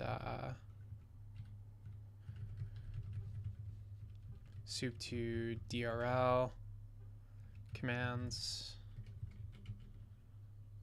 Okay. Stringify DRL JSON. Say DRL JSON. Okay. Come on, you can boil them in like 7 minutes. You have so much time. I'm hungry now, you know? It is lazy. And eggs are so cheap too, so buying pre-hard boiled ones. But the pre-hard boiled ones aren't too bad. It is wasteful on packaging. It's quite wasteful on packaging because you're just throwing out these plastic little baggies with a bunch of egg juice. But I also like work in offices a lot, so I used to work in offices a lot, so I'm partial to like office snacks, you know, and like how you like just go to a fridge and you just get the snack and you're done. So that might be a little bit of a bias.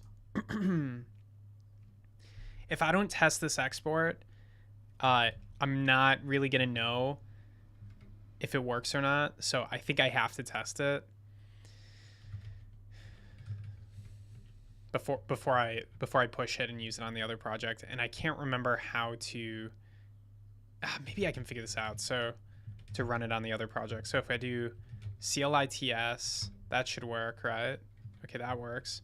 So then let's set the current working directory to the example, the blinking LED circuit. And then let's run dev. Yeah, it complains. I don't know why. It has some resolution issue that Bun doesn't. Bun doesn't have that issue. But it does work when I do it inside of my test asset directory, I think. Hopefully. Yeah, it does work here. So it's something with the module resolution, and I think it might be a TSX bug. I'm not 100% sure, but we can test exporting from here and it should be fine. So we'll export. That's our latest export. Let's unzip that file and see what's inside.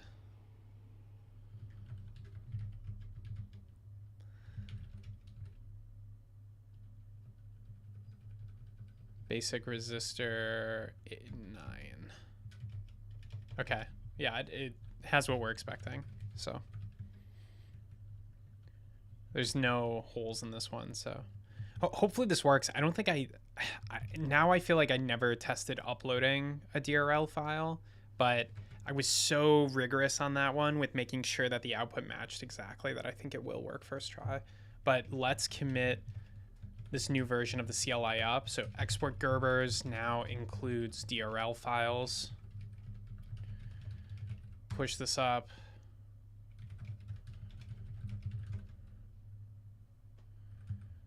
And then that will auto-publish, and then we'll use that newly published version to export the real circuit.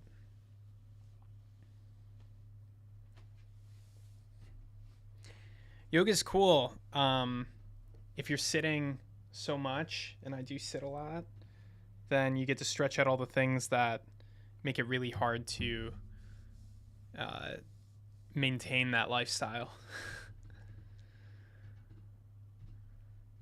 Hip flexors go.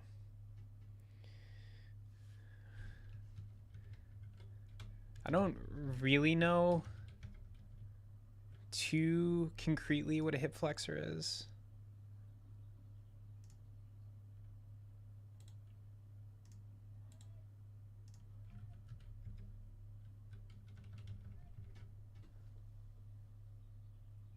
interesting.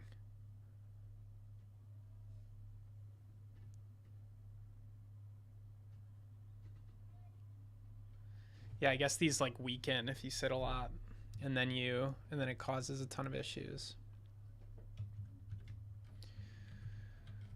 So we're waiting for this orange dot to turn into a published version. So we now have 7.2 available. We'll install that globally.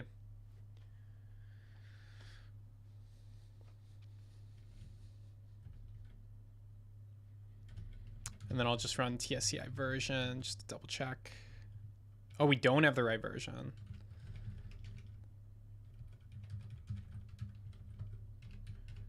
NPM does that. Sometimes its cache will get in the way.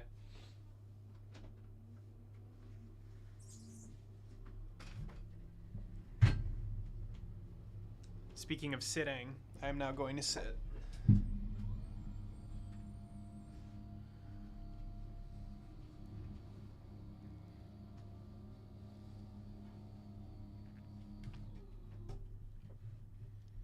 Okay.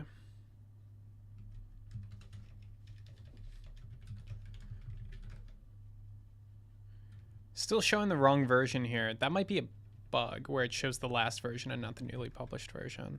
I think that's probably that's a pretty common like off by one bug because you build prior to publish and you increment the version number after build.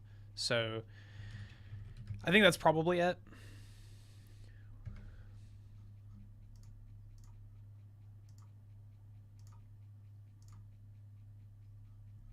Okay. Let's attempt the upload again. Oh, that was the wrong one. Shoot.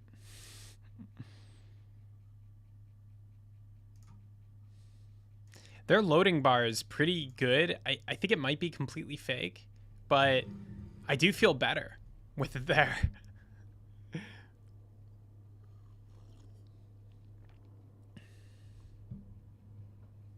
It's pretty hard to tell if the holes showed up for how small that thing is.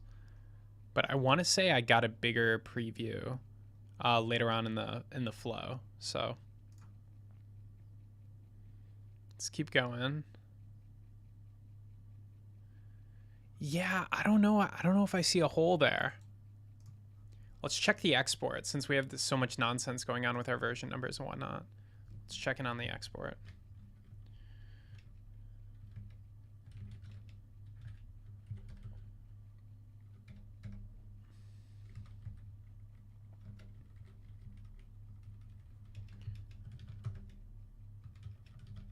Export looks great. Test 2 plated. Well, let's look at the plated file. Oh, there's no holes.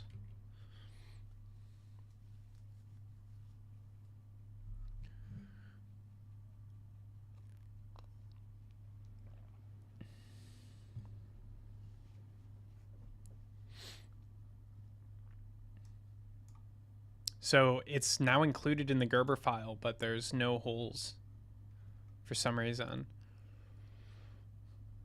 That might be an issue. I don't know if I really thought about how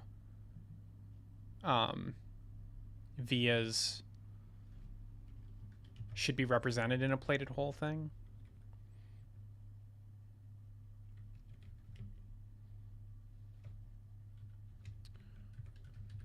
Let's see how Flux AI does it, and then we'll fix things.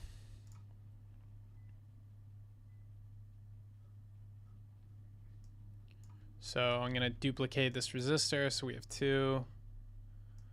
They didn't duplicate with the same footprint. And then let's try. Oh, it won't let me route without a pre-existing trace, so we'll do that. And now can I route?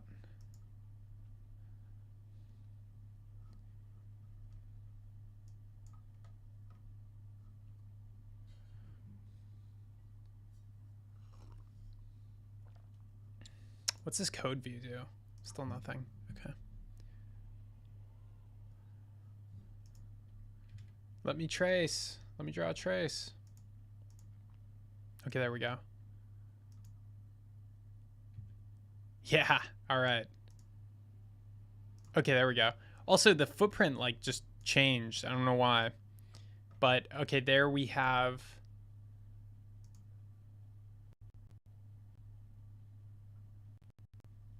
I like how they write this. Gerber RS272.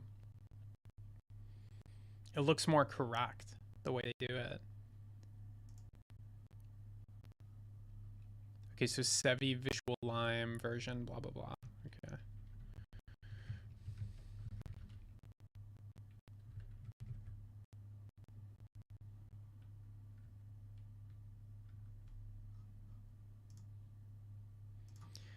I like Flux AI. I think Flux AI is awesome. There's still going to be a place for drag and drop circuits, you know? It'll still exist. Test 3. Oh, they got the pick and place file now. Okay, so we've got a drill file. I think that's the only thing. Also, this is kind of weird. Is this the bottom layer?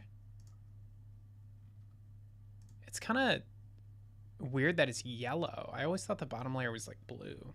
Maybe they're mixing it up.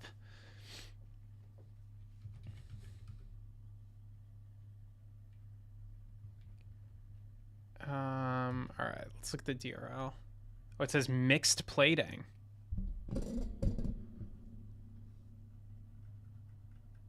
Well, they've got 2. Oh man, this is gonna be a whole thing.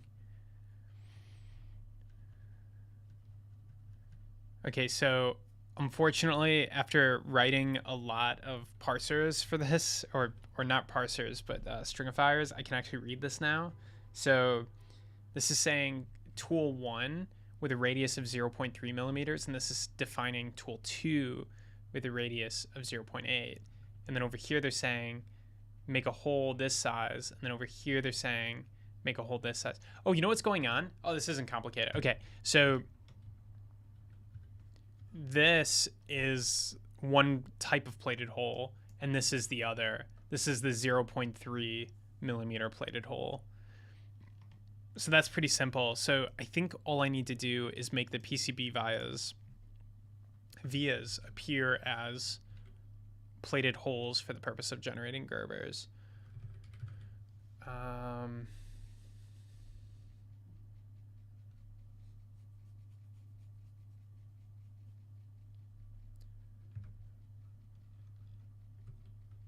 Need to remember how all of this works. Convert soup to Gerber commands. That's going to be where it is. Or no, because we're talking about drills. Convert soup to excellent drill commands. That's it.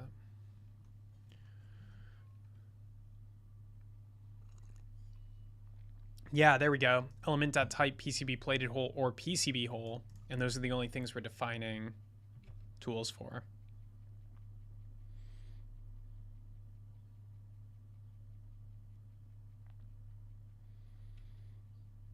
I think we're defining a tool for every single hole.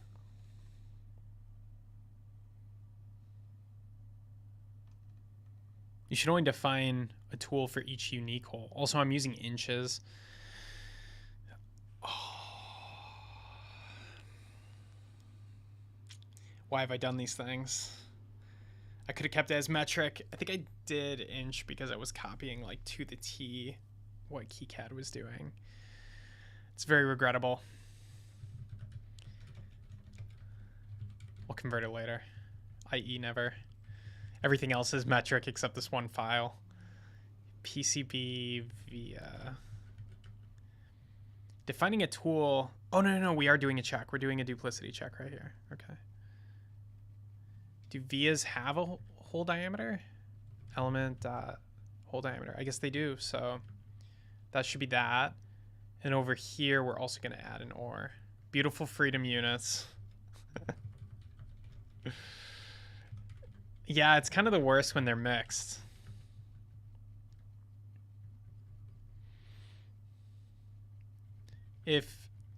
what is this? If is plated an element type is PCB hole, continue.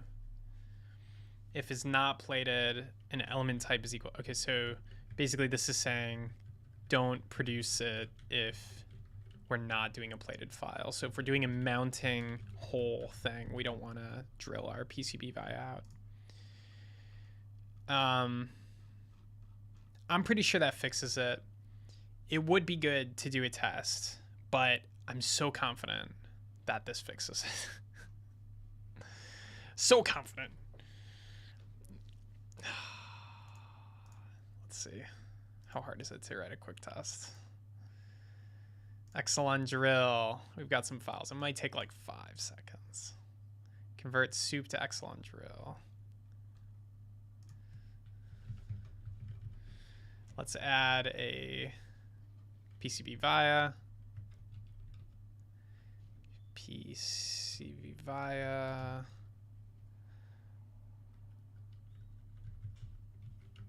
I don't know why I gave it those units. These are probably meaningful. Oh, let's give it a different hole diameter. Outer diameter. You don't specify that for vias, I don't think.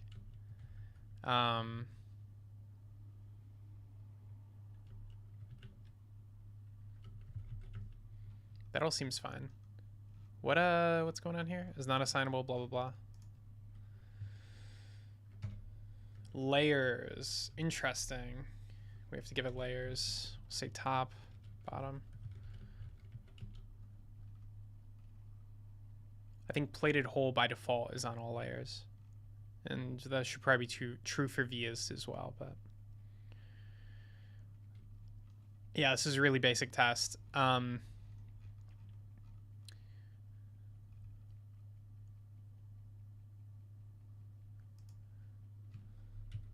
Maybe we just log this file and see if we can find something really easy to test about it. I knew nothing could be easy. We're so close.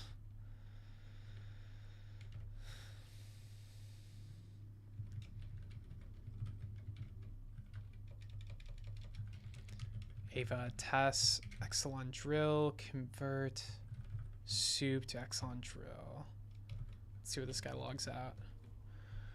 Yeah, okay, so there we have T11 and then our drill hole. So, wow, that rounding. Ouch.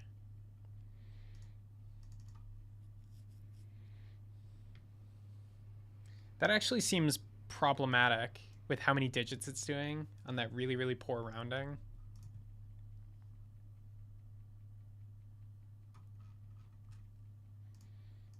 Because these files can be pretty anal about how many digits you give.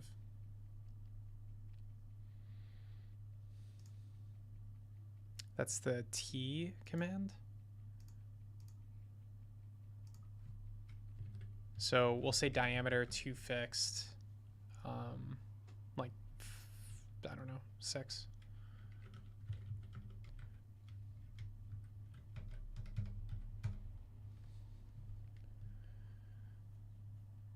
It didn't do anything. Why didn't that not save? What's going on? Am I crazy? Stringify. T command stringify. Why would that not do anything? T. Define tool. Oh, is this like legacy or something? I'm going to delete this.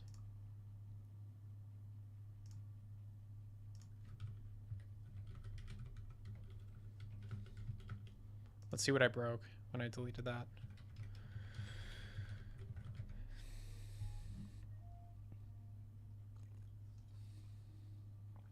Not much, not much. Okay, so any Exelon drill.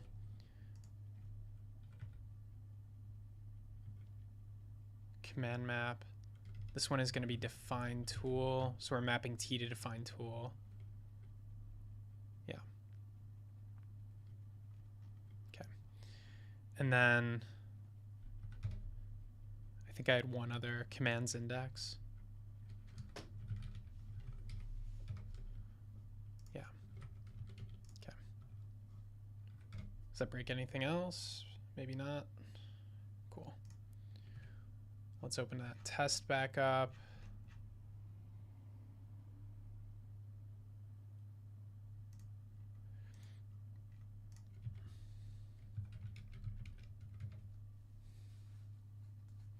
That looks much better. I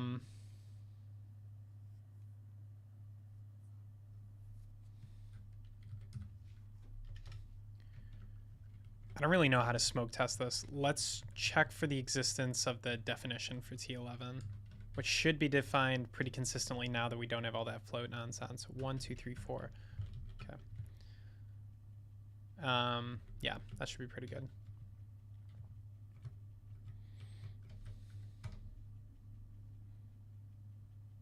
Cool. All right. I'm going to call that good enough. Good enough to push to main. Let's pull, commit. VI is so weird. I'm like typing right now. It's not doing anything. I think I'm just not used to it not showing so much. Oh, man. It's so bad. VI. Because Vim, it like updates things consistent. I don't know why VI is the way it is. And nobody wants to change it. Right, so fix add via generation to DRL files. Cool. So got to wait for the builder to build, then we need to add it to the CLI, wait for that to build, and then we can try again. I could do this like probably in a faster way, but normally you don't have to go through this much of the stack. Builder is supposed to be rock solid stable, but it's not quite there yet.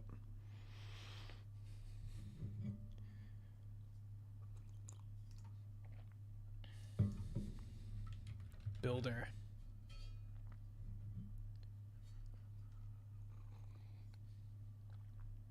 Nice and published.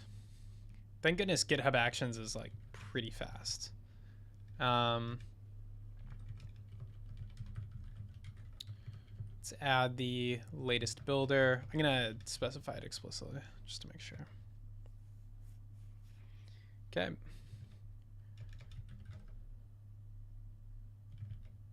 I should check out main before I do that. Okay. And then let's do it again.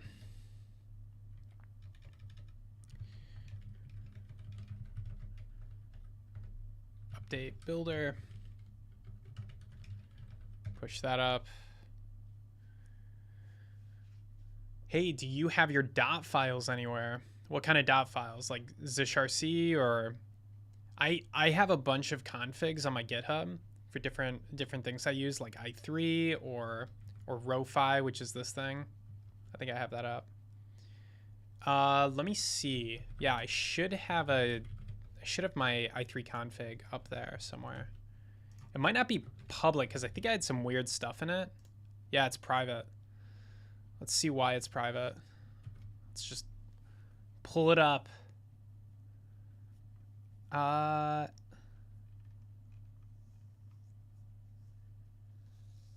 don't really see why this should be private. I don't see any passwords.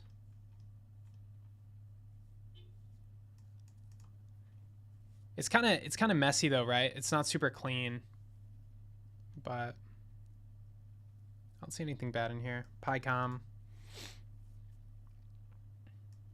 gaps on. Yeah, I don't see anything weird.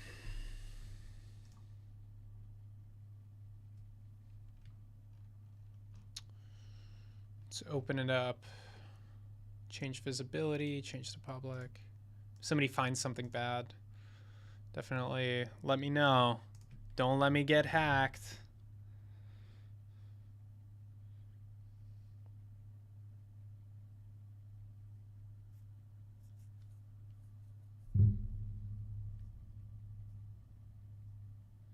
That's Glimmer. That's called Glimmer.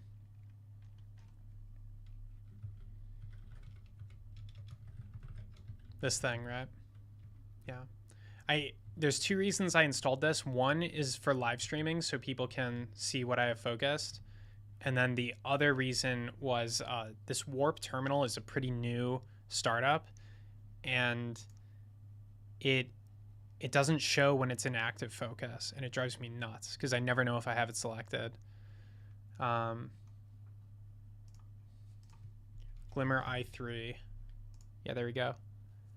Yeah, definitely give these guys a star if you use this. It's pretty cool. You can customize the effect with CSS, and they have some really crazy effects. Let's see, is this it? This is basically the one I have, but they had some really sweet effects. Is this it? Yeah, this one. This one's pretty cool. I found it a little bit annoying because the window, somehow he hid his window. Maybe if I hid my window titles, I would like it. But it's just such useless information. The window title, when it comes down, I'm like, I know this is a fish terminal or whatever, the calculator. There's no reason to see the title. Yeah, it might be better because it doesn't have the i3 blue square. I think with the i3 blue square, it's like extra useless because the information is popping down. But I need the blue square because of, you can see I'm doing some crazy window stacking here to have all these VS Code instances and whatever else I'm doing open. Like, as this would be chaos otherwise, if you think about it. Like, this is like, I have like 10 windows. And then luckily I have these tabs. I wish this was less noisy too. There's a lot of visual noise. You're a stack guy, I'm a tabbed guy. I recently became a stacked person to keep this layout consistent. And then like I can go left and right really quickly, right? So I was totally a tabs person as well. But then like very recently I was like, wait, this is a million times better, where when I go right or left, I don't have to cycle through each window. So I would say now I feel like I'm balanced now. You need to go for the balanced build and get some stacks into your life. Get some stacks into your life, sir. All right. Come here with your tabs. Let's see if the CLI built. Yeah, 0 points. It built 4 minutes ago. Okay, so let's do that. When it comes to configs, people get very passionate, and I'm not excluded.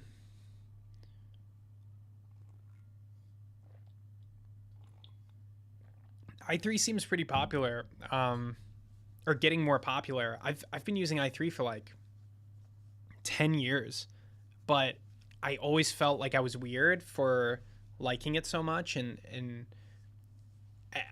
I've tried to switch to Mac a lot, and the main reason I do not switch to Mac is, I mean, I love Arch and rolling releases generally, but it's the window manager that like is the thing that I just cannot get over. You're so fast with i3 once you switch to it. Takes forever, but totally worth it. That was such a long rant about a window manager. I love i3. It really helps me when I'm working, since I need a lot of windows with different software. Exactly. Like the fact that tabbed windows don't exist on other window managers, it's like, what is going on, right? Like Chrome has tabs for a reason. Everything needs tabs. Like, it's crazy to me that more people, and stacking is like, you know, stacking is great too when you, for this reason, you need to be able to switch between those. Anyway, yeah, tiling window manager is awesome. Awesome. I'm gonna stop ranting about it. There's like people using Windows in here and they're like, oh, what? What is this guy ranting about? It's definitely like a lifetime ROI kind of thing. Like learning Vim is a lifetime ROI. Like you do it and you kind of regret it for a little bit and you feel stupid, and then eventually one day you're like, you know what? I just like it. I like it a lot. Okay, let's try exporting again with the correct URL files. All right. Can I drag and drop? What is this, number 2? exactly how I feel. Yeah, I'm with you. It's the you know that meme, the two people grabbing arms. It's us. It's us right now, virtually. All right. If this doesn't have holes, I'm gonna punch a hole in this wall. Did I go too quick? Unable to generate system error. Uh-oh. I broke everything.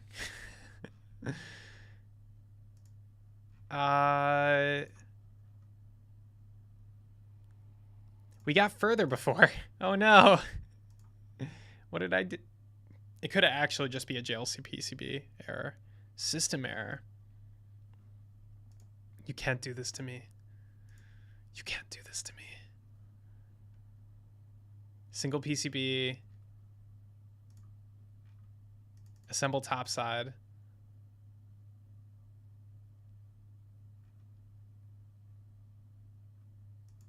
Did I break it with my DRL file?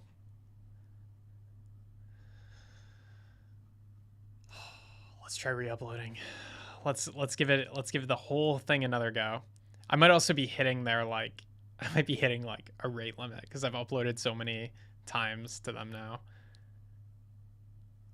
I can't see any holes there. I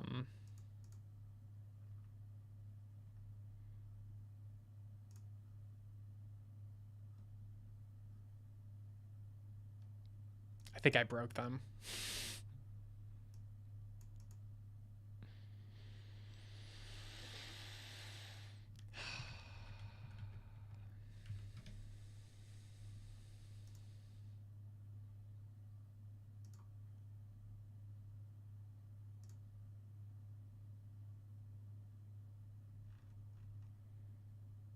Deep breaths.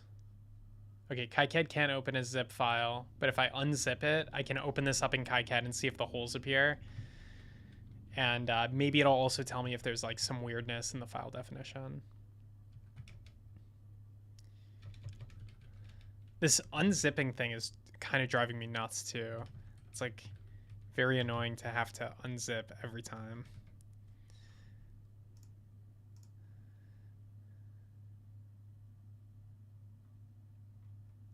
I think I called it test 4. Okay, so we're going to select all of these. Unknown X-line command. Oh. Oh, okay. Okay. Oh, it's so cool. I can't believe this works. It's so nutty to me that this was made in React. All right. Even though it's like so badly routed and placed, it's way bigger than it needs to be as a board.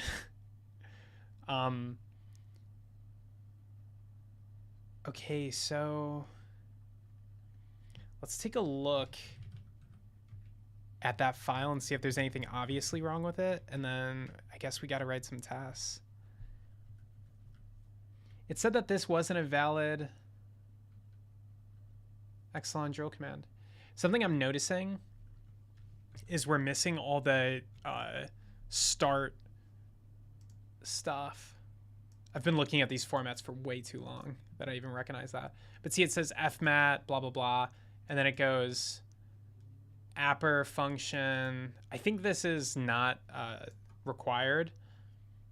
But then again, on the Vias, it said mixed plated last time I saw it. So,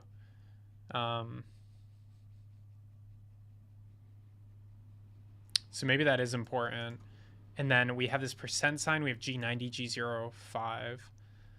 So I never tested the drill files. So other than like checking for accuracy with some KiCad stuff.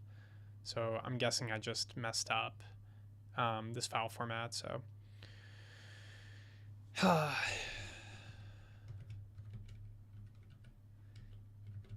gotta order a board today. Funniest thing will be if the GPU comes and then I get too excited for the GPU. And I'm like, I'll do it tomorrow. But I think we can do it today. My computer is also acting very good. It's not being too laggy. Okay, so this is the builder.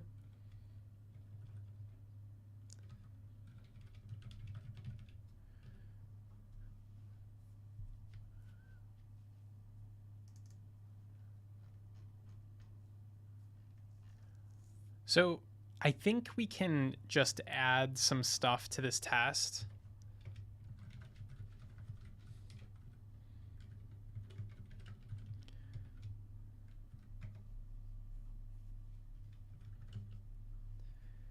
Because, yeah, very easily reproduced. We're not seeing any of the Apper function stuff, or the mixed plated, whatever. So pretty easy to reproduce if that is the issue. It said unknown command XY. That doesn't make sense to me because this is clearly doing XY. The only way that makes sense is if it's saying unknown command given the context of, you know, G90 or G05 haven't been executed. G05 and G90 are most likely program start. I don't remember, but I'm switching into intense mode. I have a chair you can sit backwards on. It's pretty cool. It's like, this is my chair. So I'm sitting backwards in it now. That means I'm dead serious. He was threatened with the GPU purchase. Exactly. I just want to know if it's going to fit in my computer. It's like not refundable from Newegg, or at least they say it's not, which kind of makes sense, right? But so I'm like a little bit worried it's not going to fit or the power supply is not going to work. So I want all that anxiety to be taken away via it either working or not working. Bad things happening can also be a good anxiety relief because at least you know you messed up. It's really that place in the middle that sucks. I'll take it. We'll pay for shipping. I feel like, yeah, I'll probably try to recover some of my investment or upgrade my power supply. I'll just start playing the upgrade game, right? 3060.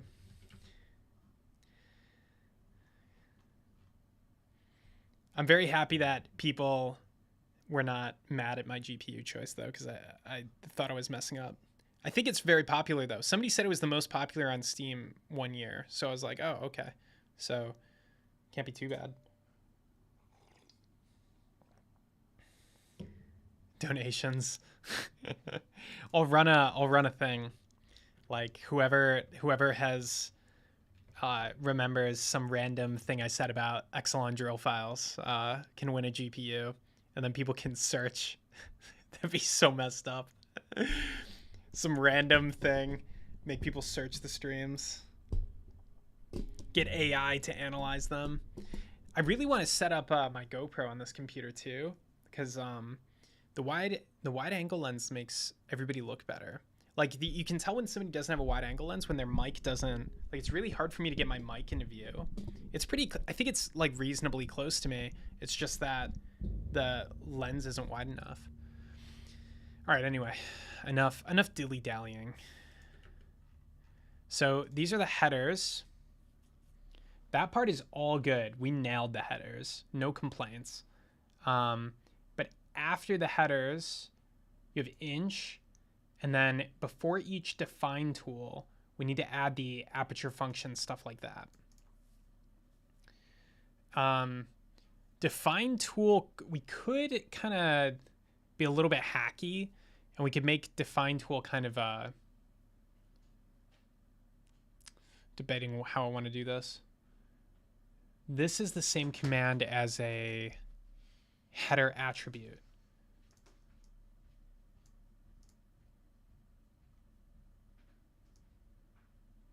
Okay. So whenever we define a tool, whenever we add this define tool, let's do add header attribute.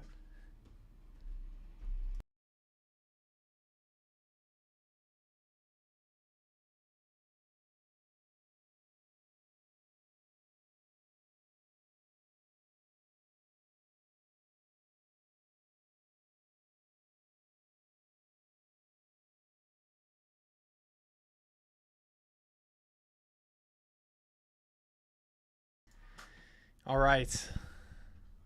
attribute name, TF, what does it say? TA aperture, TA dot apper function, and then attribute value.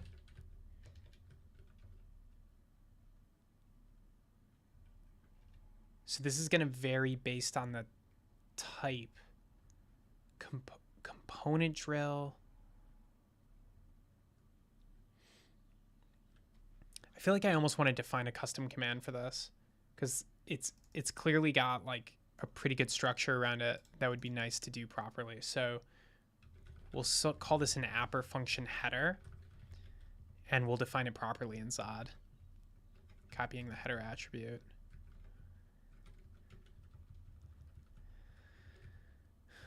Okay.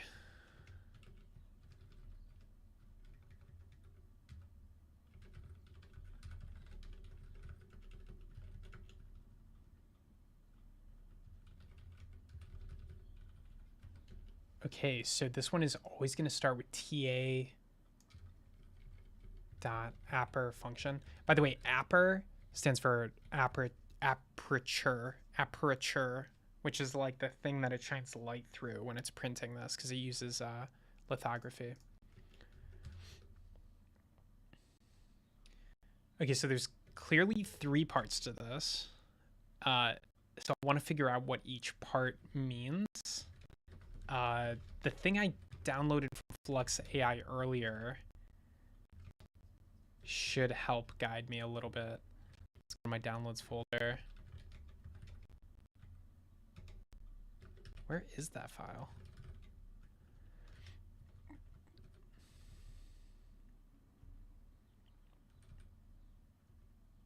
I named these super poorly. Okay, here we go.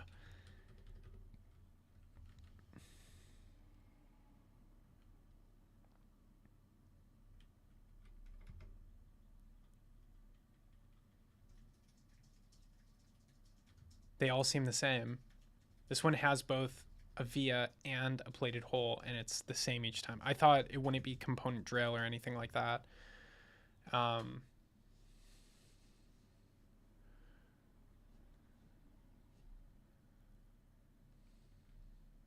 don't really know how to represent this.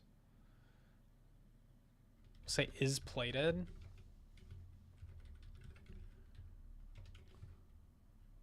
And I think I'll leave it at that for now.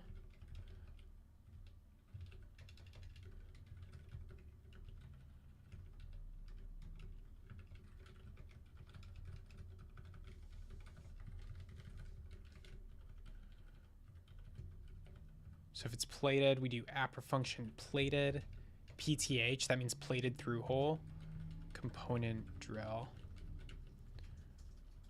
Okay.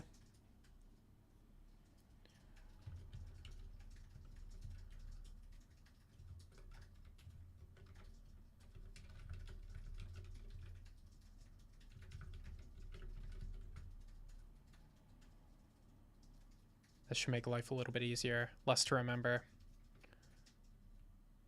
Will this work now? Exelon drill builder. I think I need to add it to this command map.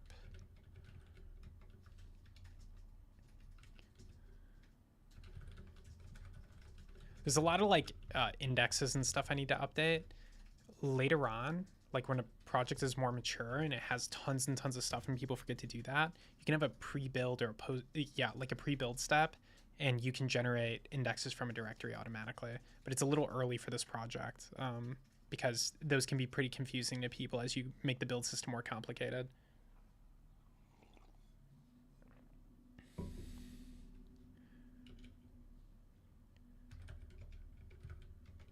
Okay, so we're going to add that, and we're going to say is plated is true. So that's going to go before each tool definition now. Then we have this percent sign, which I don't know what it's there for. But I think what I might do is just couple it with G90. So when we serialize G90, we'll just throw the percent sign in there. Exelon drill file format. G90 is probably start. Oh, it's time defined here. G05 is turn on drill mode. Okay.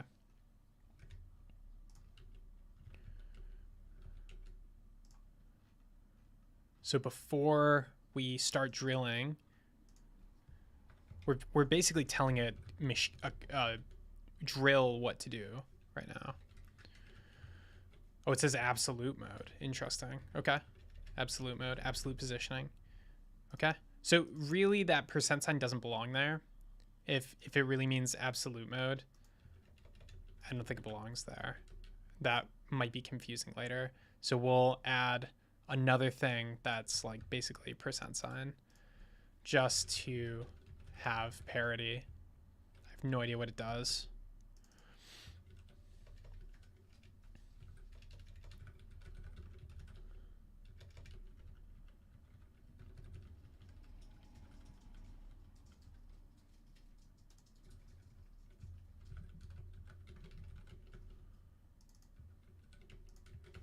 And then we have to add it to all of our barrel indexes. That'll prevent, like, theoretically somebody in the future might get confused or something. So that should help prevent confusion. If they're like, why when I do a G90 do I get a percent sign? And then they try to remove it and it breaks everything. There's also a command map. I don't know where that was.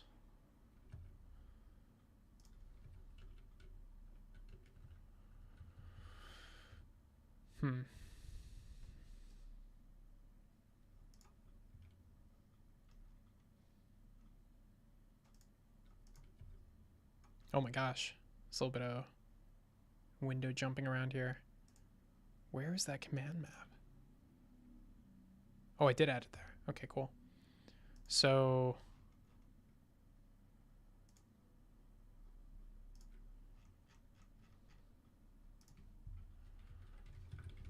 now we can add percent sign. Okay, let's check it out. Let's see if we get something that matches this. I really like this file as an example, so I'm going to see if I can also upload this.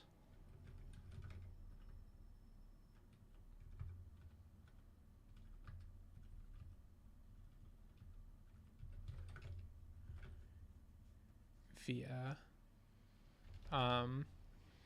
2 resistors and via, just paste that in there just for future reference.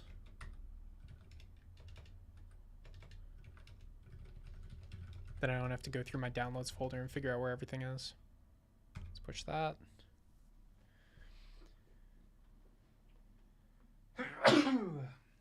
Excuse me. Okay.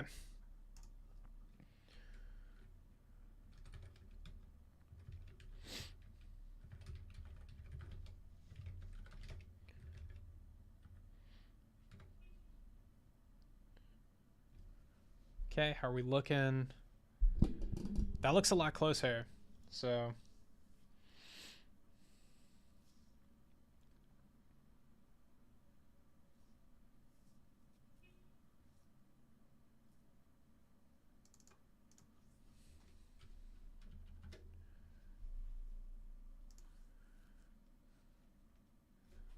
just pull this side by side here.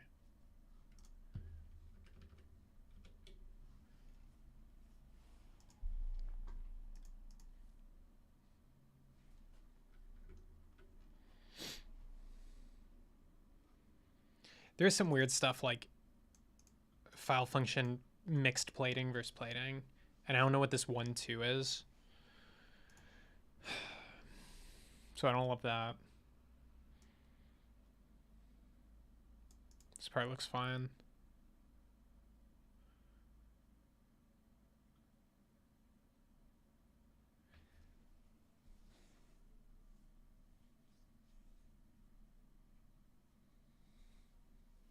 I think it's gonna work.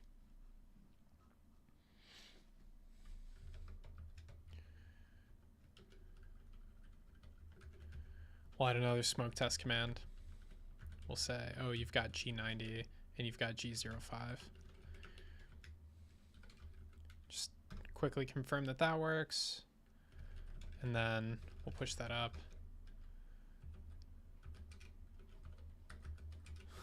Fix add G90 and G05 to DRL files.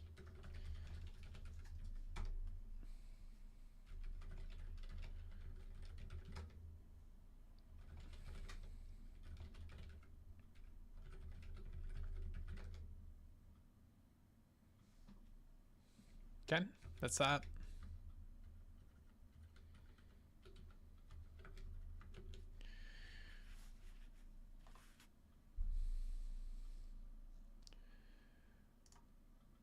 I'm going to push this all the way through, which is kind of annoying. So I'm going to have to wait for a couple build systems to complete.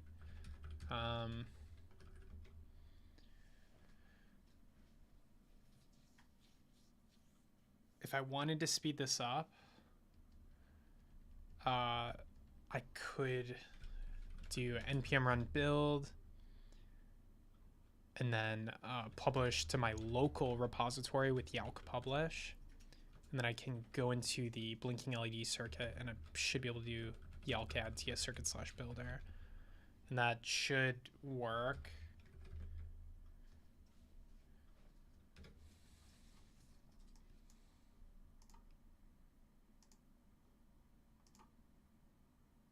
Okay, so let's try uploading this. I think that should work to get the latest version a little bit sooner.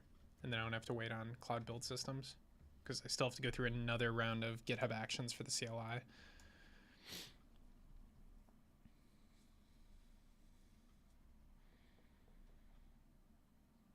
Also, KiCad threw an error last time, so maybe we could also see.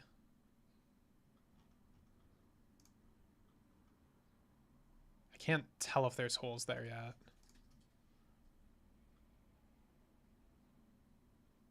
Yeah, I see holes.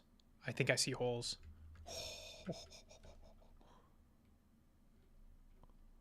They're so small, but I think I can see them. That looks like a little hole to me. There's some weirdness. Hold on. What is going on? I wonder if that's a rendering issue on their end, or I think there's probably a little rendering issue on their end, but there was one pixel there representing the hole. So I think we're good. So let's export the BOM, see if we can get a little bit further.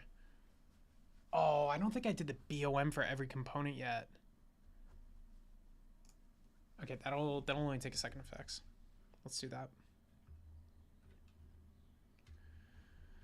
Yeah, not every component has a BOM. So for the battery component, blah, blah, blah.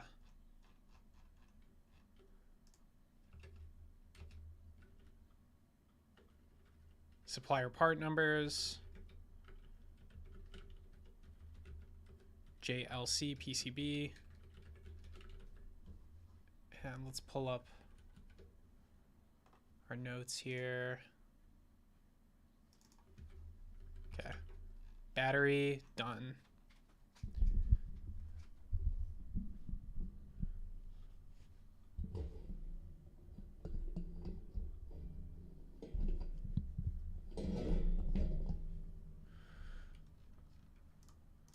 I guess all of these resistors will need supplier part codes as well. I'm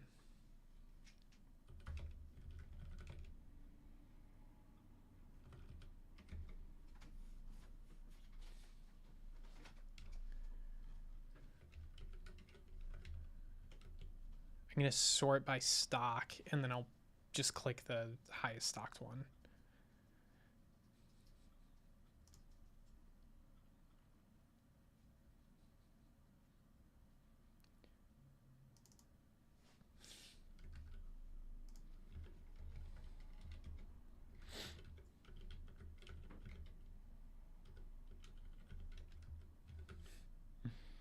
Gotta wonder where Copilot is getting these numbers from.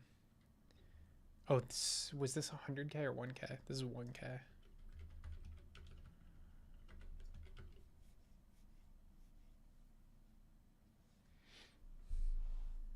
This might have weird properties at low voltages or something like that. Like there's a lot of things that can go wrong, but just gonna ignore that. Okay, so we did the 1K. Is that the only 1K? This one is 220. Okay.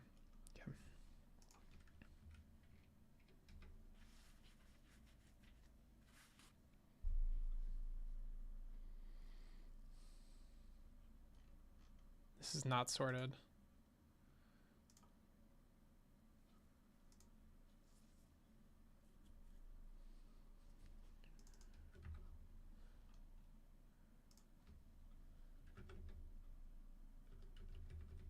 I love how it's guessing at these JLC PCB numbers with zero context. It's great. It'd be awesome if eventually it got it correct. That would be insane. Copilot's picking your part numbers for you. That'd be so helpful. Okay, 220.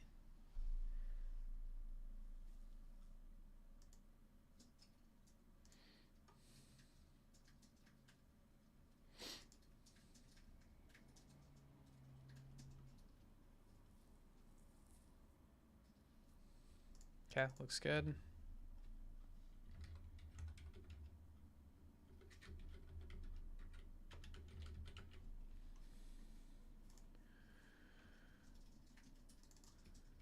UF capacitor 1210. This is maybe a slightly weird footprint for a capacitor. Same with the LED. These are kind of weird footprints. So we might hit some issues. I guess it's not that weird. 10 microfarad. Yeah, looks good. There's a lot of them.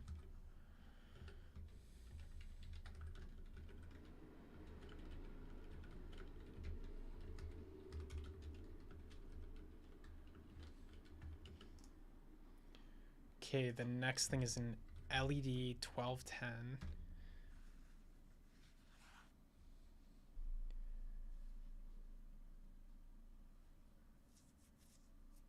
Let's say red. Yeah, let's do blue.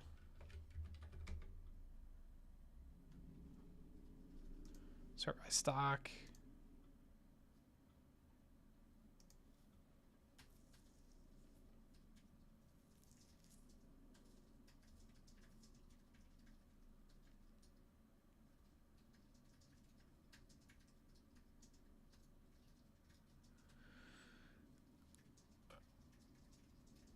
I'm wondering, because this footprint is like a little big, if these are going to be LEDs that need a lot of current. And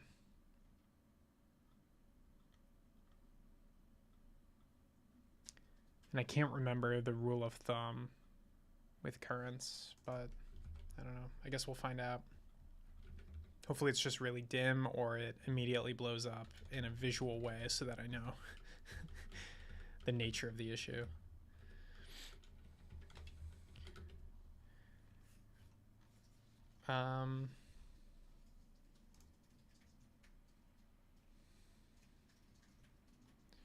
So U1 is the 555 timer.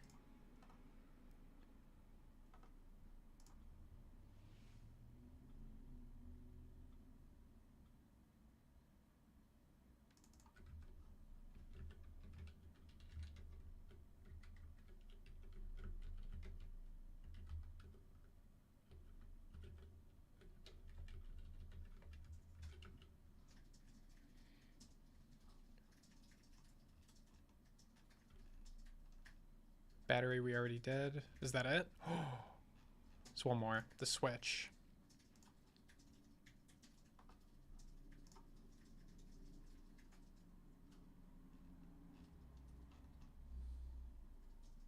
Already put it in. Okay, cool. So now we can go to our UI, export the pick and place, and then export the bill of materials. Okay. And now we should be able to upload this to JLC PCB.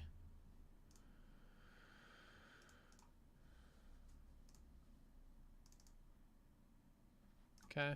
It's going to process it. Hopefully it works. It's the first time trying this. It's saying that it found everything. It seems like it's confused about maybe the order quantity here, because these should all be the same. They should all be 5. It's only unique components on this board.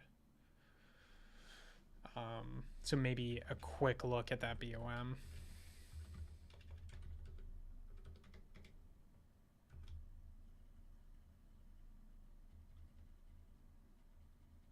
Looks fine. 1K.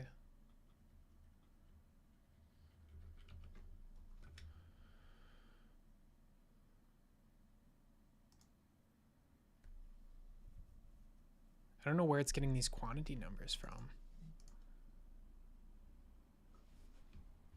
Maybe from the pick and place file?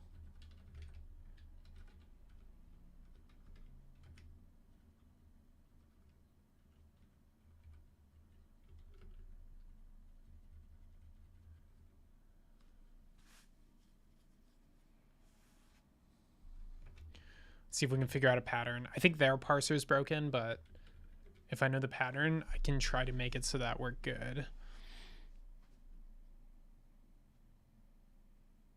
Also, why is it calling this a brick nogging? Brick nogging. Brick nogging.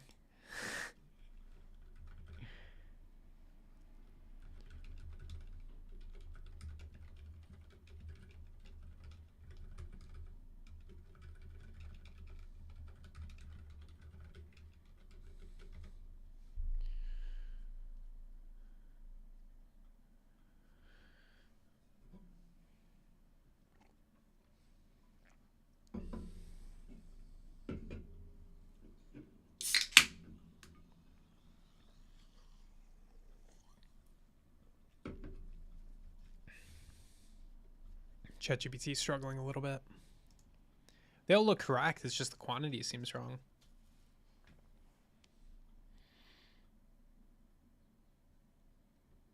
Nine parts confirmed. I don't know. I don't really care. They'll figure out when they go to machine. Seems out of context or misplaced. Okay. So nobody knows. Nobody knows why they said brick nogging. Brick nogging. Brick nogging. What the heck could that possibly mean? Brick nogging.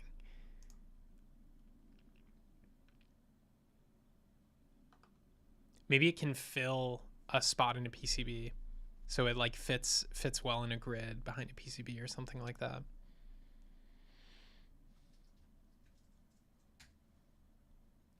All right. Oh, some items have no parts selected yet. Okay.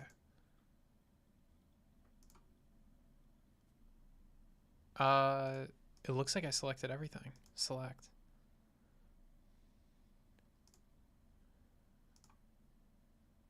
Okay, cool.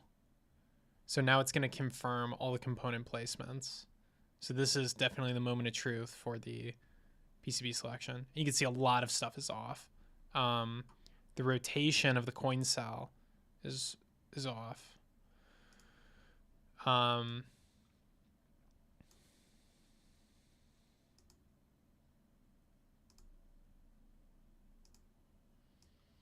But it does let me make the corrections here. I think rotations are kind of a mess right now, so I am gonna just manually fix these. This one, it doesn't matter the orientation, as far as I know. Basically how it works is this is on by default, and then you switch it down and it connects these two or it connects these two. So that's my understanding of how it works. I might be wrong. Can't drag up. All of this looks okay except for this one. So we can confirm this over here. So this is the capacitor. So port 1 is away from the capacitor, which means I need to rotate this left. Is that right? Maybe not. Port 1, this is the capacitor. Port 1 should be on the same side as the capacitor, but it should be far away. So let's do some more rotations. Oh, that's not good.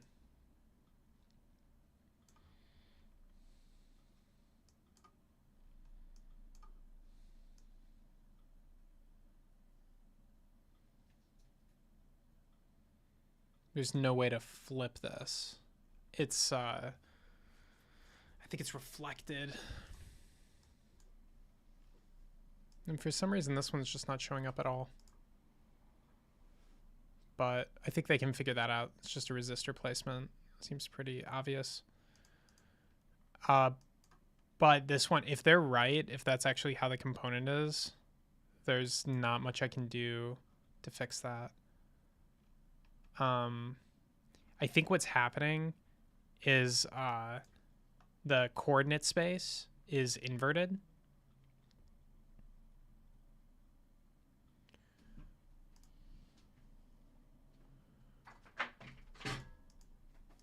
Also, the positive should be up. This is a pretty cool tool. I don't think they used to have this.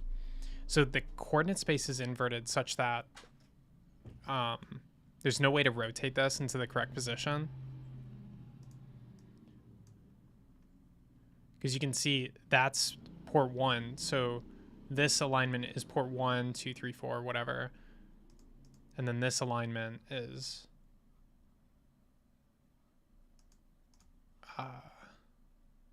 yeah, it's a little confusing. It's just like, it's basically all inverted because over here we're using negative coordinate axis, like a negative Cartesian. I think they're using a positive. Yeah, what their y goes up.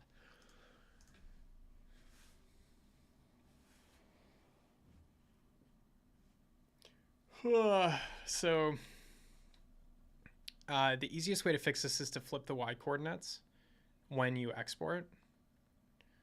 I don't know if that's going to have a downstream consequence, but I think that's mostly fine. But when you flip y coordinates, you have to flip other stuff too. So that's the tricky part. If everything is centered, it should technically be fine. But technically, weird stuff can happen. But yeah, we basically have incompatible coordinate systems.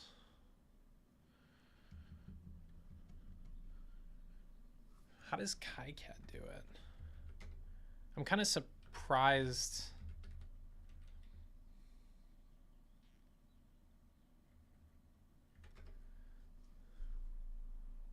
KiCad doesn't also use this. So there might be a way to identify in the file that we're using a negative coordinate space. So yeah, I go up and it goes negative. So there might be a way in the Exelon drill file to say, hey, the coordinate space is gonna go negative. Oh, I found the % command. It's rewind. Rewind is used instead of M95. It stops the machines and tells it to wait for a command. So I think the % sign, I think I implemented that as rewind already. So, all right, 3 hour point. So freaking close to getting this working. I'm gonna keep cracking away at it. Insanely close.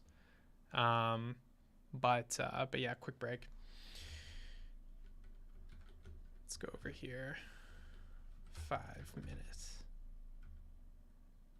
Let's do a timer. That way I know how off I am. But then nobody knows I'm back in 5. Let's do back in 5.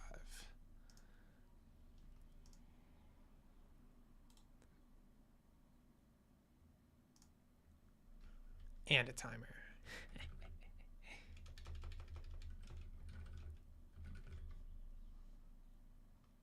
There we go. Perfect. All right. Back in 5.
Wow.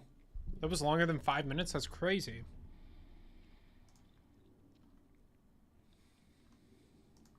That felt like 1 minute. Wow, I bet my thing earlier was like 20. That's crazy. No idea. All right. Good for accountability, that timer.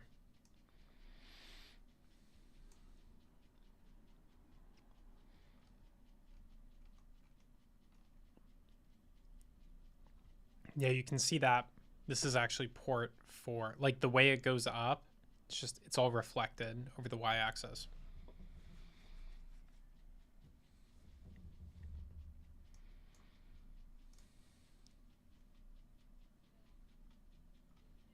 So we're going to see if there's some way.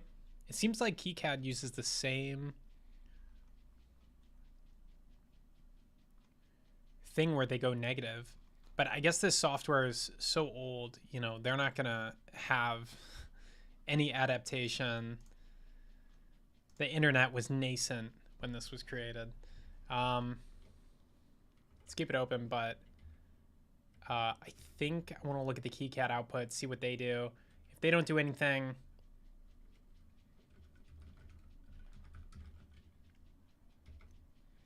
I knew I wanted to flip the coordinate axis to be normal. And I was just like a little bit lazy about it because it's so annoying. You have to like it's so annoying to do. It doesn't sound like it'd be that annoying, but everything is negative.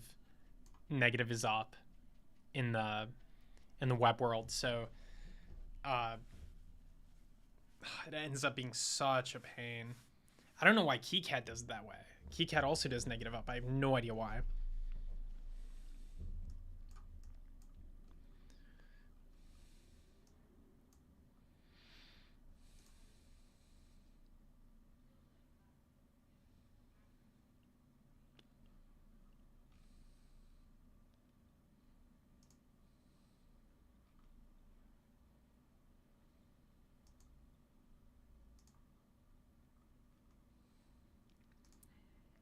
So I'm looking to see if they have some kind of header here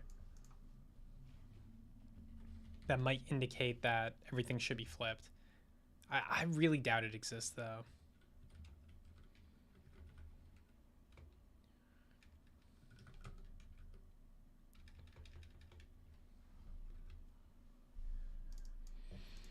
You have this thing. That's definitely possibly where it could be. You have LPD. I don't know what that is.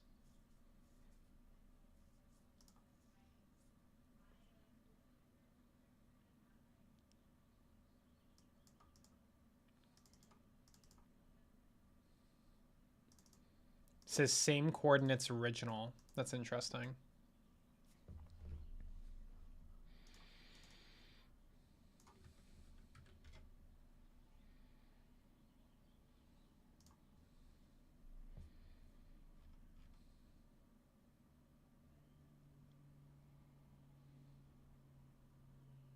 Hmm.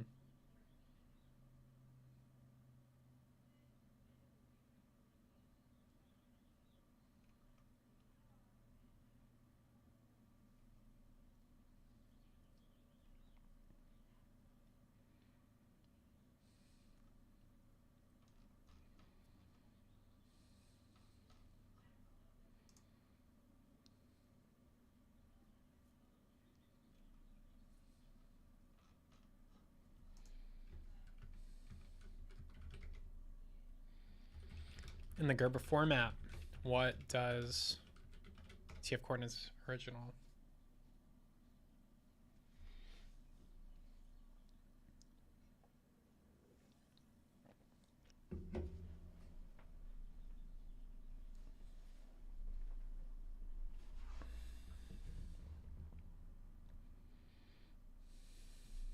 It's kind of just guessing.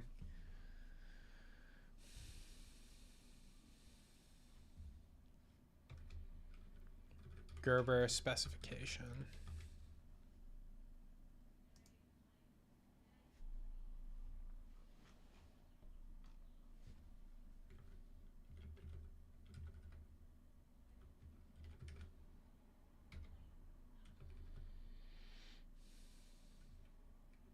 Okay. Yeah, not super useful. The other command we had there, man, I'm not bullish on this. I think we have to invert them all.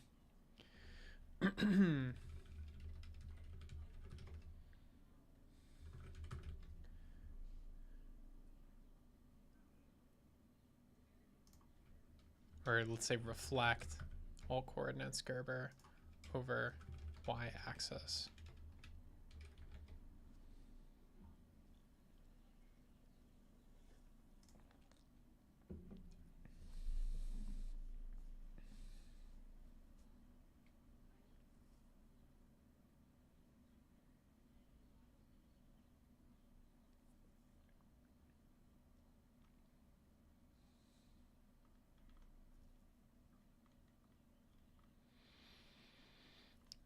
It's trivial. It's trivial to fix.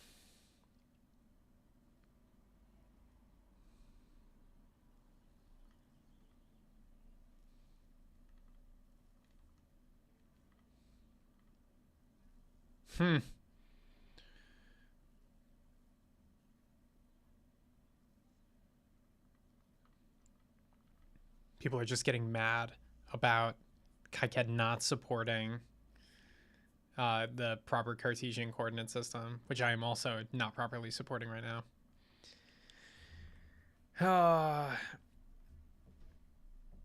Reflecting over the y-axis will work. The only thing you have to think about is some stuff. Yeah, I think reflecting over the y-axis will work. I don't like a last minute transform. I think it's going to cause issues, but I'd really love to just use the Cartesian coordinate system in general.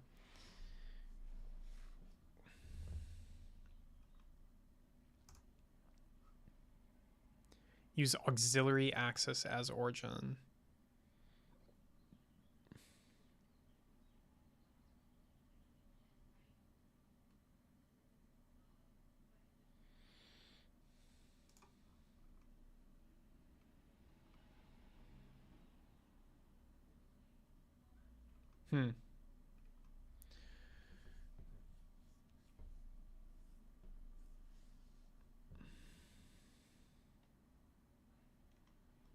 Yeah, this guy's describing it pretty much right.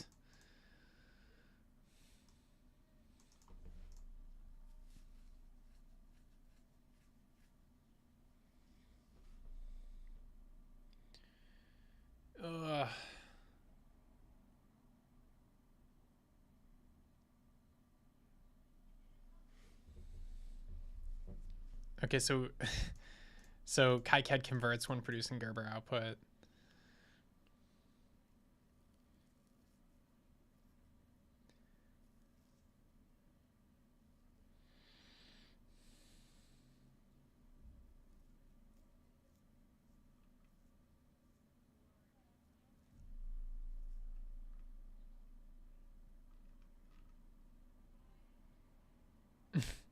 It's just kind of funny. They never did it, right? The function was implemented a year ago, so you can adjust it. All right.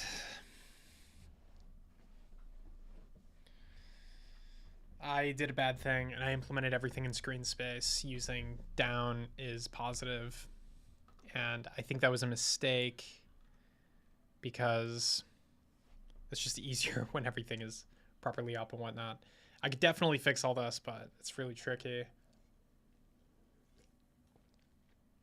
I think I'd have to go through like every program. So I think supporting the invert at the Gerber level is the easiest short-term solution. Oh man. It's fun too, because I'll probably break everything if I were to flip the coordinate axis right now. It makes sense that the very last thing would be the biggest, like, you know, biggest task. Flipping the coordinate system would be such a pain in the ass.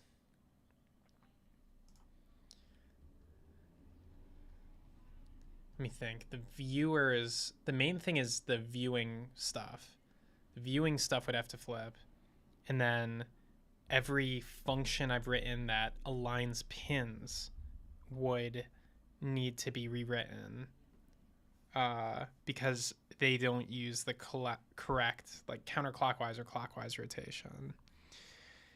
But I do think that the Cartesian coordinate system is probably the right one to use. I guess short term what I'll do is make it so that when you convert, you can convert with an option to negate everything. And yeah. So we'll say negate y is equal to true.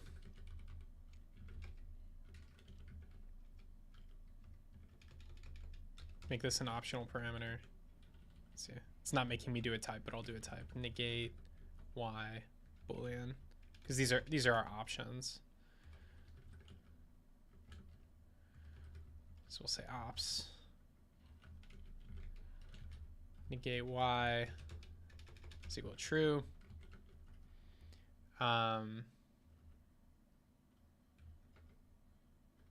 Convert soup to pick and place rows. Okay.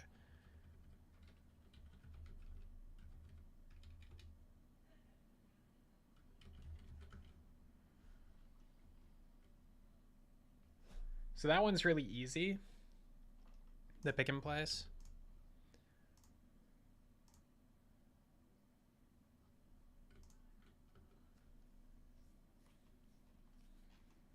Gerber's should be more complicated. Select aperture. Okay, so move.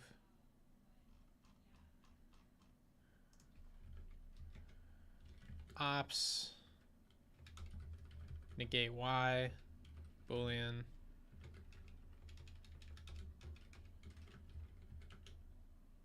I guess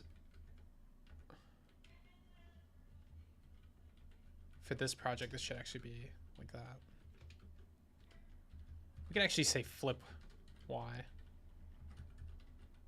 Flip y axis. Flip y axis.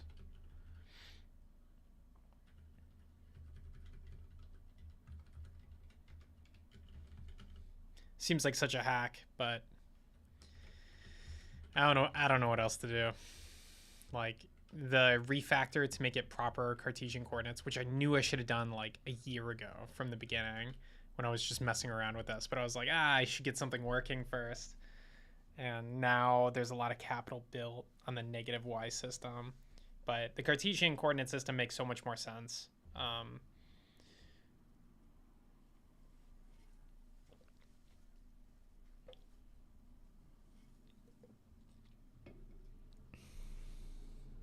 That'll have to be a big 1.0 release thing.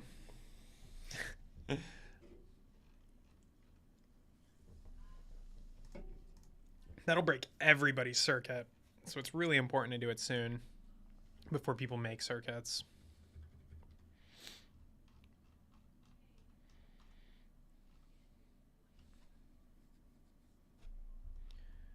Let's create a function.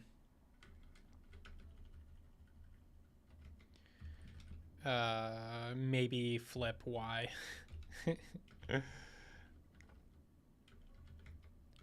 Maybe flip y axis to handle y axis flipping. Inversion or negating.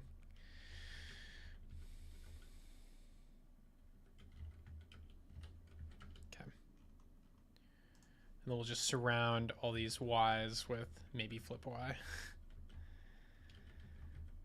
Oh, this feels so dirty.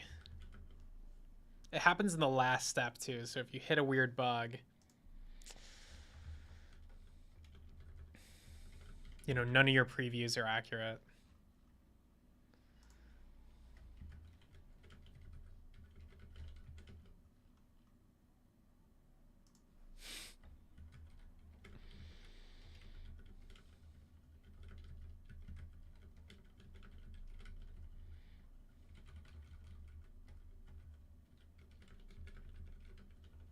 That might be maybe after ordering the first PCB while I'm waiting on it. I'll like take the time to do the big refactor.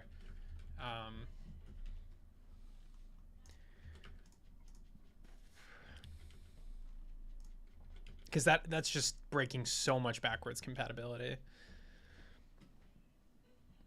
Any footprints or whatever, they would all need to be flipped. I could also create something that kind of like makes it easy to migrate or something like that, but you don't want two coordinate systems. You really don't want like these options to flip things and all that. So okay, that's Gerber. Exelon drill needs the parameter.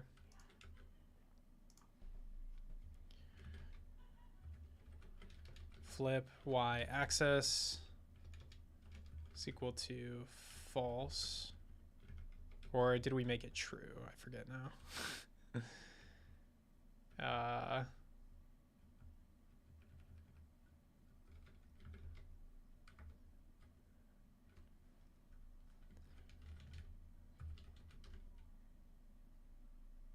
We're saying it's true by default because that's what gives you the proper Gerbers.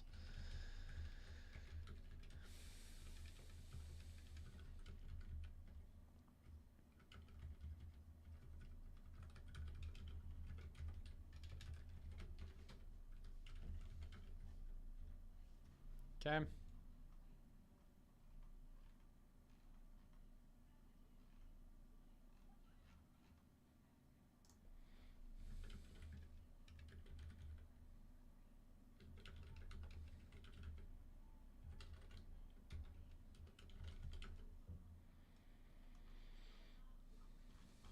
All right, so we did Gerber, pick and place, and drill. That should be it.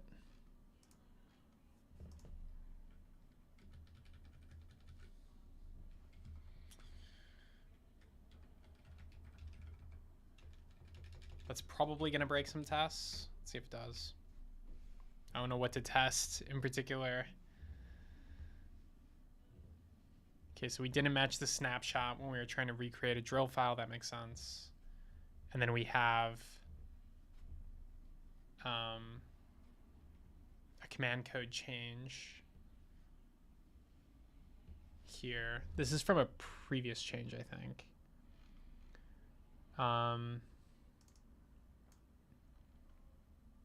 Is this a snapshot? What is this?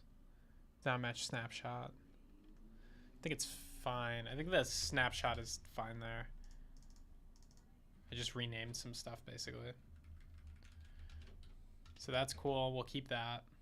The other thing that failed was this one, and that's also due to an unrelated change. So Exelon drill stringification. And that's just because then I changed how it does rounding. So 0400. I think that's equivalent, so it's not a big deal. Oops. I think it was this one. Okay. It is kind of weird that snapshot, that these aren't flipped in the snapshot. Negative. Those should be flipped if what I did worked.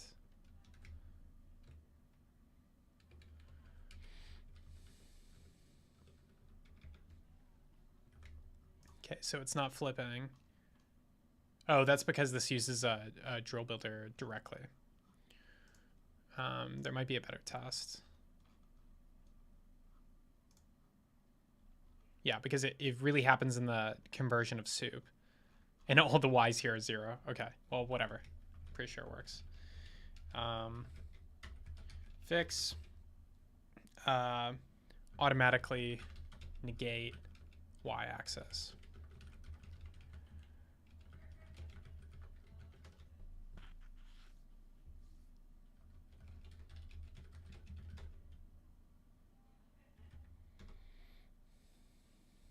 Okay, and then we'll do a build and a Yalk push, which will give us the latest version inside of our example project.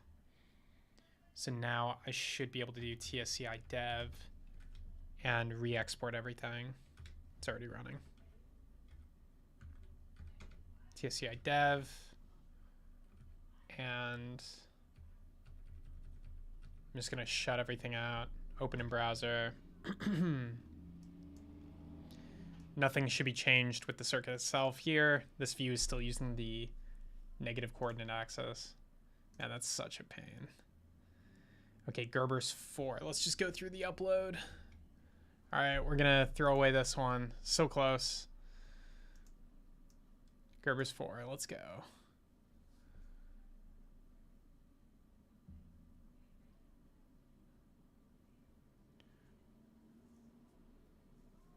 That does not look inverted. The switch should be on the top now. It should actually resemble this, like this orientation. So that didn't invert.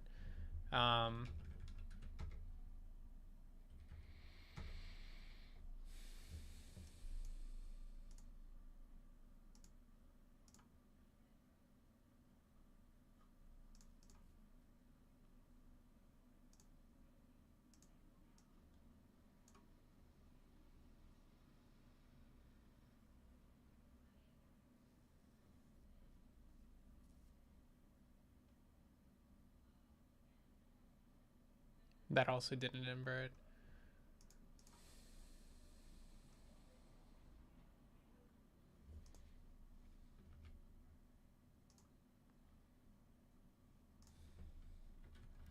Convert Gerber.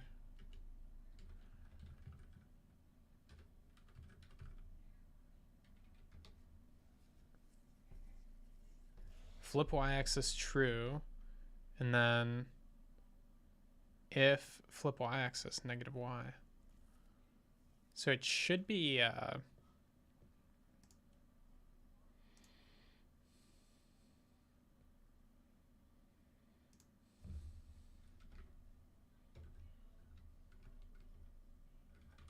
npm run build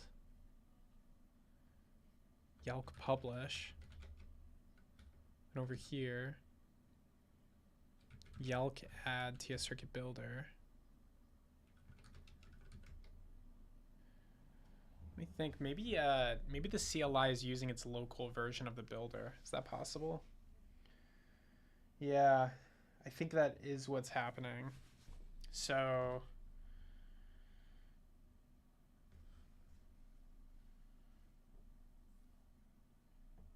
yeah, so we have to get the okay, so let's go through the full publish process then. This guy released as 69. We'll do bun add TS circuit builder 69. Let's get rid of that for a second. Make sure I'm up to date. Okay. Bun add TS circuit 69. Add that. Update. This is nuts. VI? What the heck? Okay, so update builder with Gerber flip y-axis. It's kind of bad that none of the tests failed when I flipped the y-axis. You would think more would fail, but I guess this stuff is all like 1 week old, so maybe the tests aren't so great.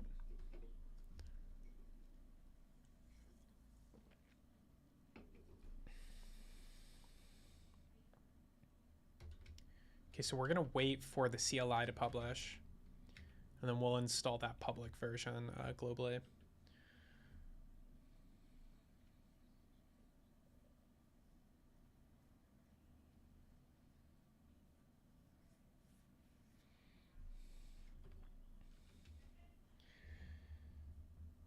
Yeah, I think the process for flipping the y-axis goes, you go to each viewer and you make it so the viewers work with non-negated axes, and then you have to update all the footprints so that they're organized properly. So you're basically flipping from all the clockwise to, or counterclockwise to clockwise or whatever, because that's the main thing that changes is it's It's like a rotation thing that changes. So that's what it'll take a while. Is like all the footprints will be wrong because they need to be flipped or whatever. But eventually it'll work out. I'm sure this is going to be a common theme where importing things, you have to negate the y-axis and do weird stuff, but I don't really see a way around it. Flipping the Gerbers, we should remove this option because I think that having a normal Cartesian coordinate system is the right way.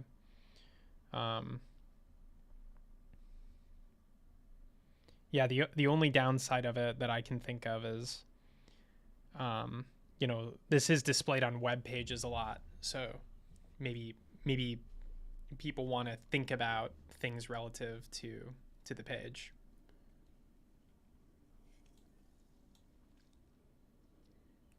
Okay, we have a new version. Let's install it globally, 0.0.74.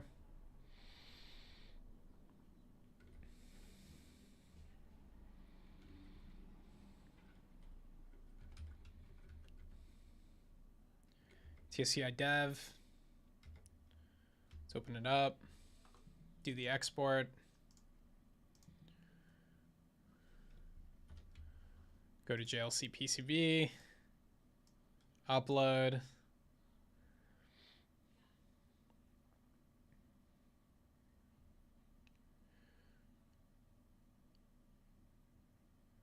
It's not inverted.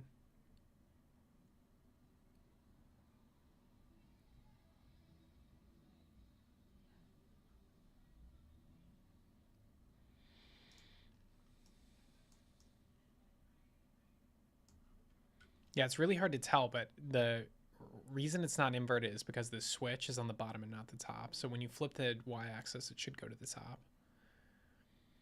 Although I do think other parts are inverting because it might just be like a actually, it might literally be a speck on my screen. No, it's not a speck on my screen. Some of the vias seem not aligned. So it seems like only the Gerbers are possibly not flipping. The traces are still aligned, so yeah.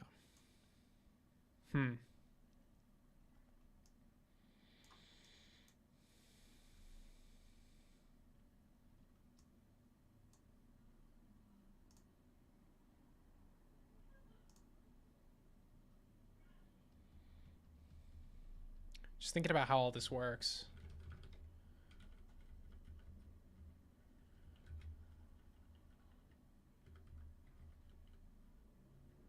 It looks like it doesn't clean up the Gerber export, so I can look at the Gerber exports pretty easily inside the TS circuit directory.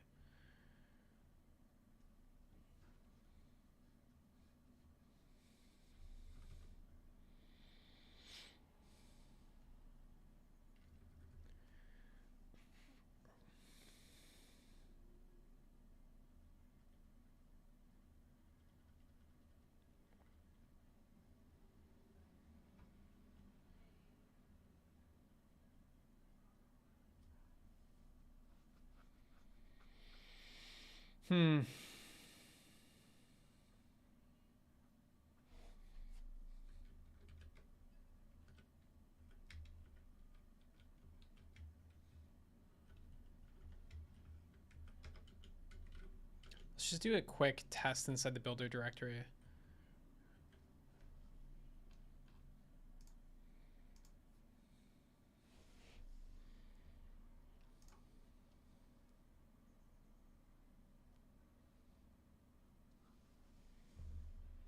It just feels like I'm running an old version of the software or something. Like I didn't properly update the dependencies. This guy's 1569. And then the CLI with the latest version.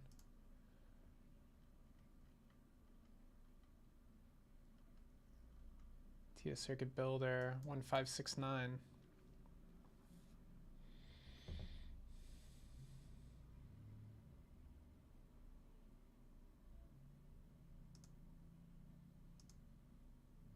Oh, there's some console logs here.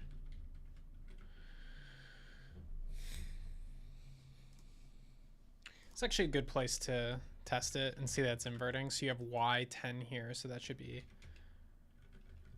inverted in the output. The output is so hard to read though too, so I don't know. Oh no, yeah, that should be inverted. Yeah, okay. My terminal broke. All right.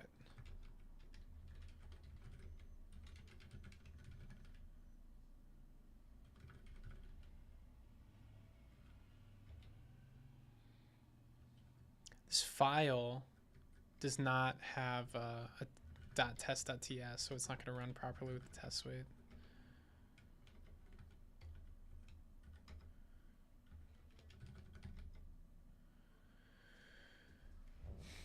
So you can see it says negative there.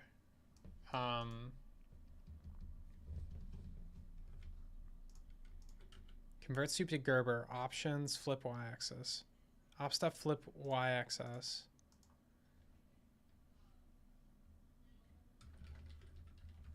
Maybe I'm confused how this works, like how that operator works. Flip y-axis true. No, that works.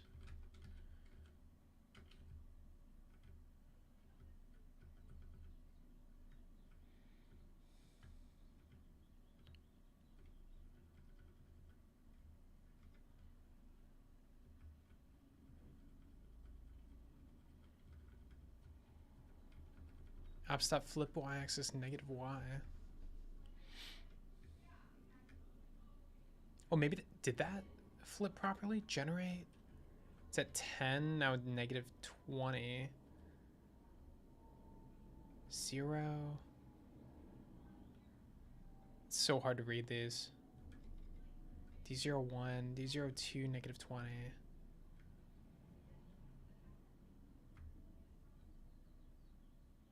It almost seems like it recentered. Oh no. Yeah, no, that's wrong. Yeah, so basically it should be 0. It should be going 0 to positive 20. Yeah, so that's wrong.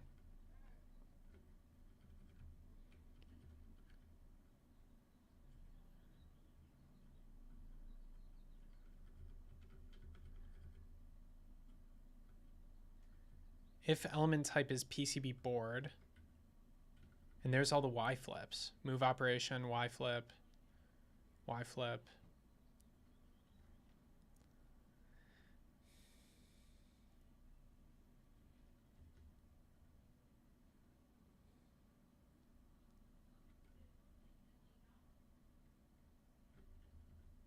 Maybe it is working. Let's do this. I think it is working. Yeah, I think it is working for boards. I just confused myself. Yeah. All right. Then with basic elements,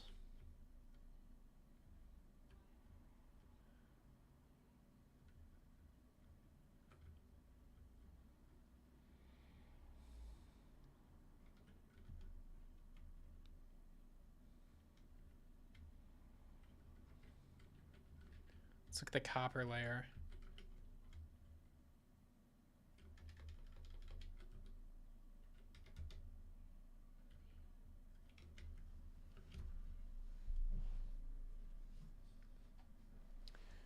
So the copper layer has a bunch of stuff on it, but it's all at y equals 1, except for this one, which is on the bottom. So it's at y equals 1 and it's flipped, and this one's at y equals 1 and it's flipped. So it really seems like everything's flipping.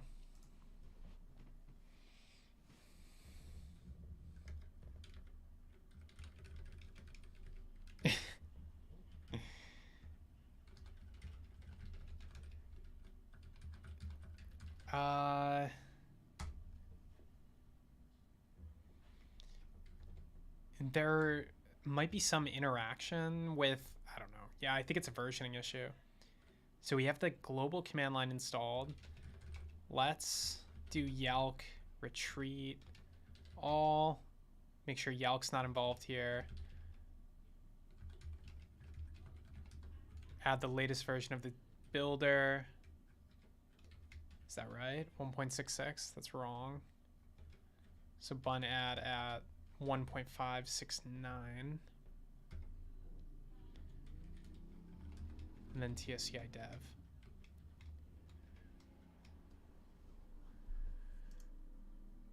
I think there was just some weird stuff happening with the versions.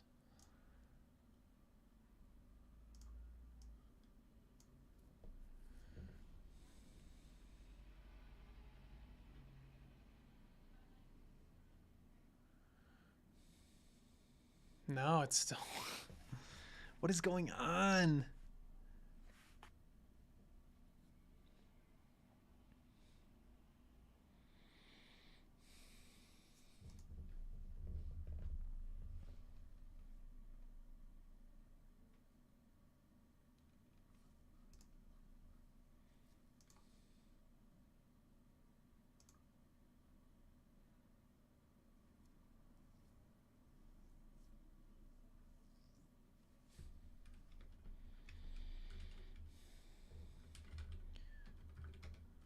Export Gerbers to file.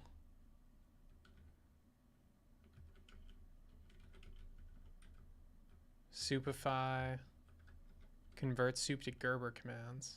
Flip y-axis.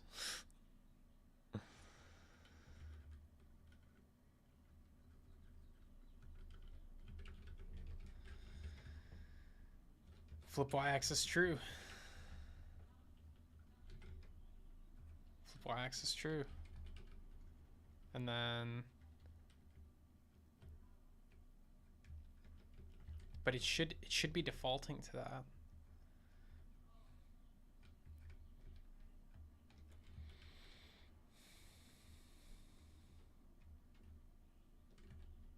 The Gerber viewer seems a little broken when it looks at my boards, so that's great.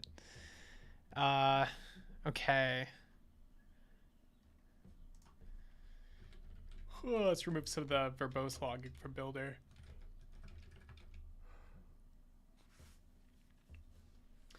I am bewildered.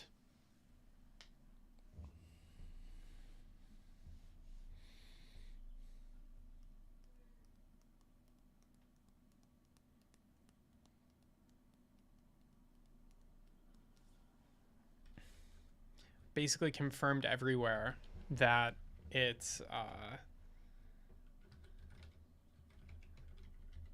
inverts the y-axis. So fixed test files. I'm gonna make it re-release just because I'm in such disbelief.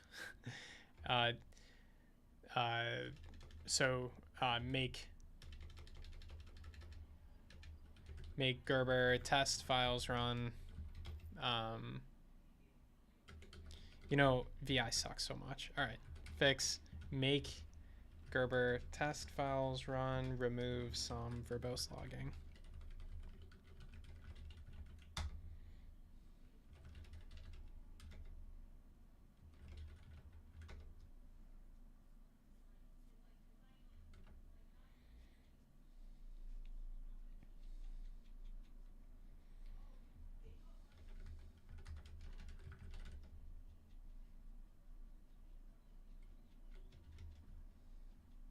It's running version 7.3. What version is it supposed to be running? Version 7.4 is the last release, but I think we established that these are off by one. It does say the builder is 6.9 here too.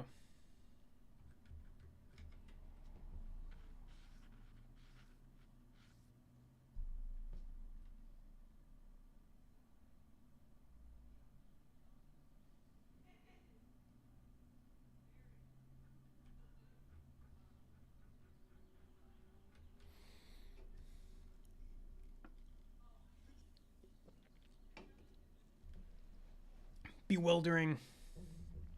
Okay, I have another theory. I just generated this theory. This temporary directory has a ton of nonsense files in it. Let's clear. Oh my gosh. This is it. I'm going to lose my mind. That directory wasn't being cleared out. So I wonder if when I added the file extension, if some of the old files were being picked up as like the primary files. Oh, please be it.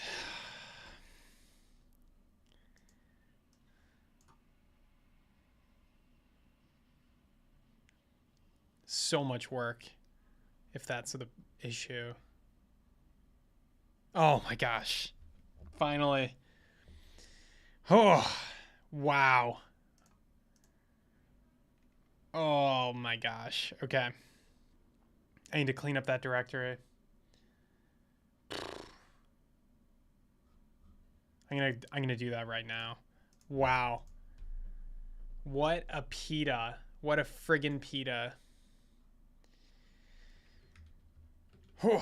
Okay, so basically when we get the temporary directory,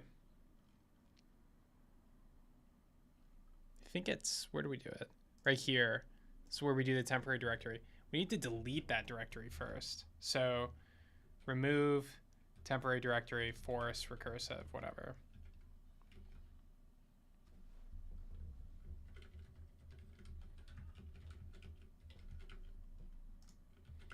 So that way no files stick around.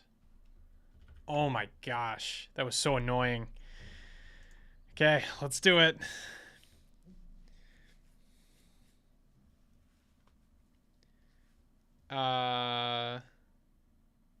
Looks right.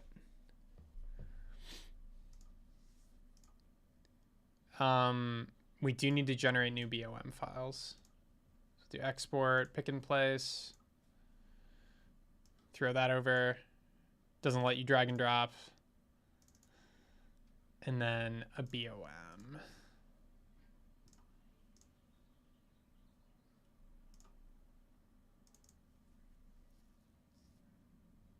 These BOMs don't have prefixes for the project, so that's a bug.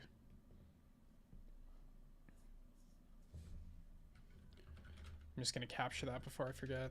tscircuits/CLI.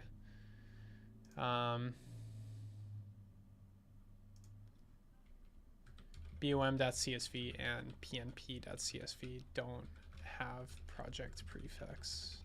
That should be pretty easy to fix. Okay, let's do it.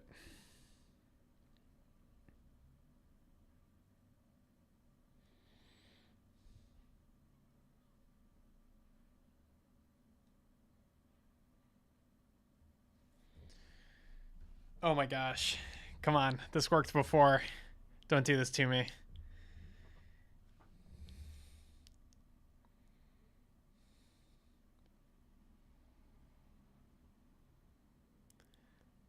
Nothing materially has changed about this, other than, I guess, I can check the pick and place files to see if there's something weird with the pick and place file.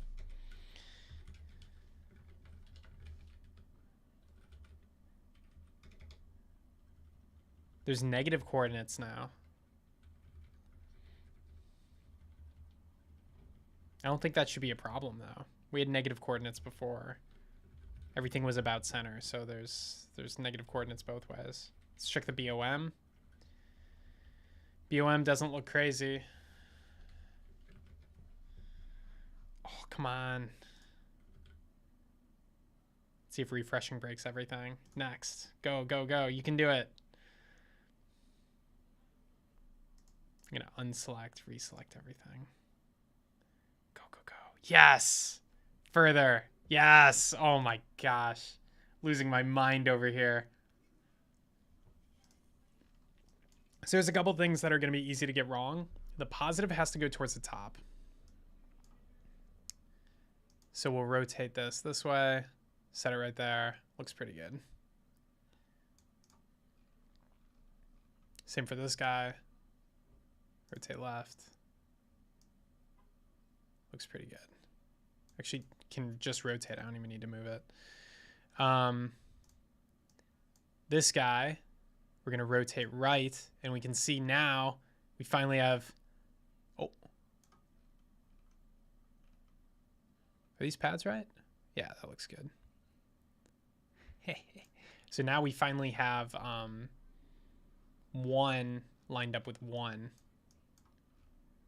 Right? So this dot is 1, 1, 2. So that's good. The switch needs to be aligned as well.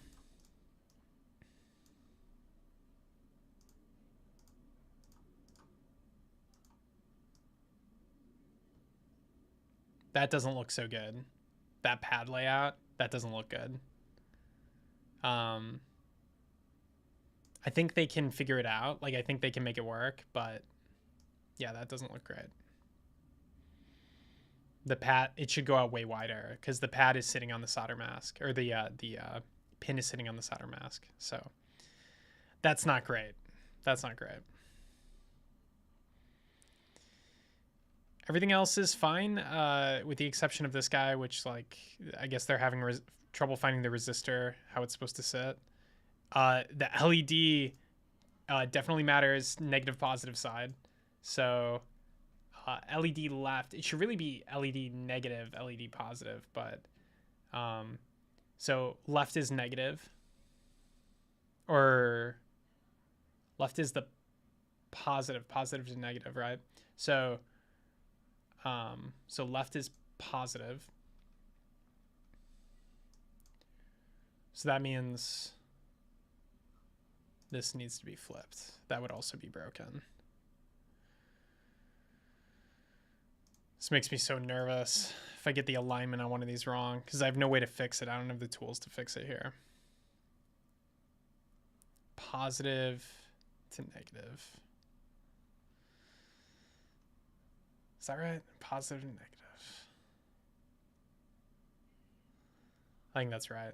I don't want to confuse myself, but I'm pretty sure that's right. Everything else can go either way. All right, next. $37. What are they charging $37 for? Product description. This is for like household. I'll just say do it yourself.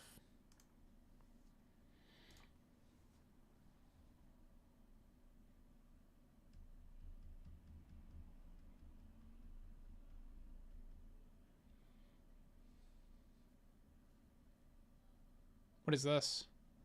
I don't want that. I don't know what that is. That was a test project I uploaded. Okay, I guess I'm gonna buy this.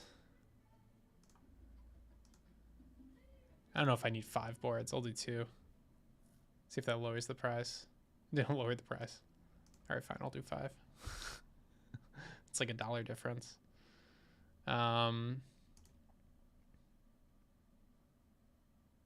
All right, it's starting to show addresses and stuff, so I'll move this off screen.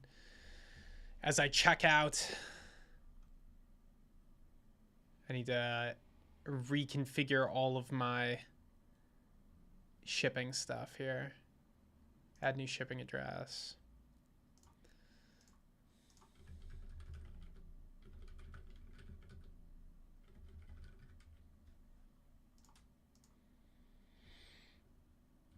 Wow.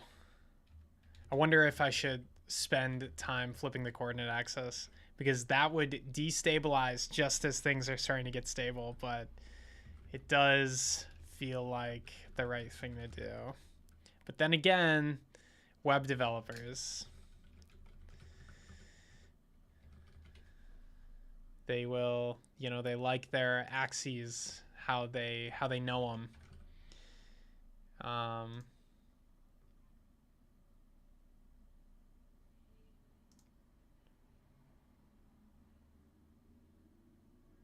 Okay. Just going through checkout.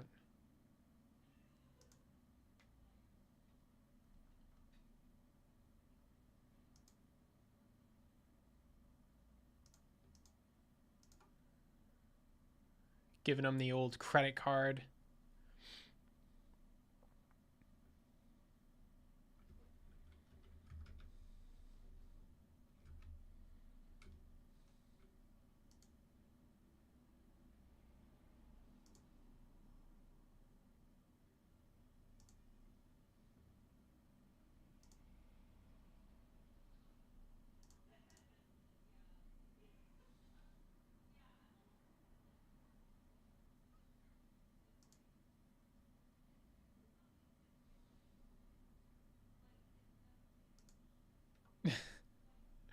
Sorry, this is taking forever.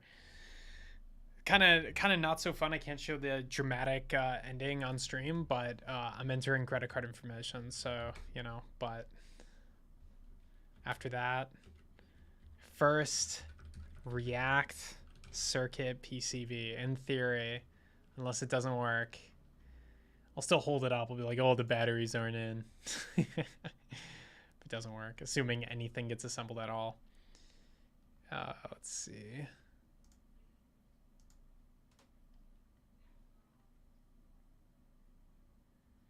Looks like they're giving me some coupons, so I think it's only going to be like $30.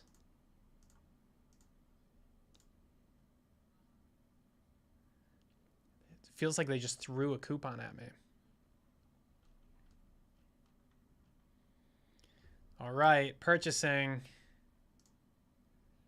Payment done. Hey, all right. Let me see if there's any personal information on the screen because it's kind of cool. I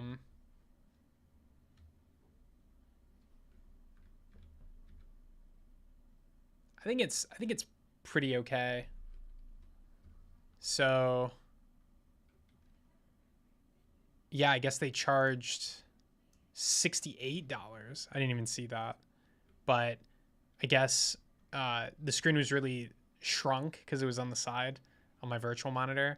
So of course there's no price for such a monumentous thing. I might have maybe checked a couple details if it was, you know, $70, but at any rate, that is how much it costs.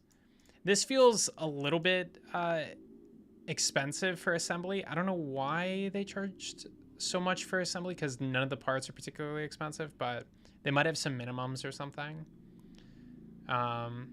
And the shipping is really high. I probably picked the wrong shipping option because I think they usually have a free shipping option. So most likely I messed up a shipping option, but I'm gonna leave it be. So in theory, first assembled React circuit ordered, and whoops. And that's probably good. So I'll wrap it. Whoops. I think I moved too much stuff off my other virtual monitor. There we go. So I think I'll wrap it at that. That's overwhelming success for one day. Commit this up. What do we change? I think I have a bunch of little things to commit up, but it's pretty good. All right, so add supplier part numbers.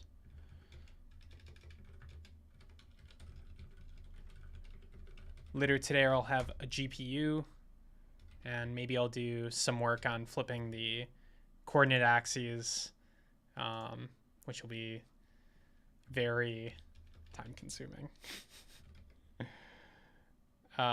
This looks pushed up. Let's see, anything else? Flip y-axis, and yeah, removal of the temporary directory. So remove temporary directory for Gerbers before build.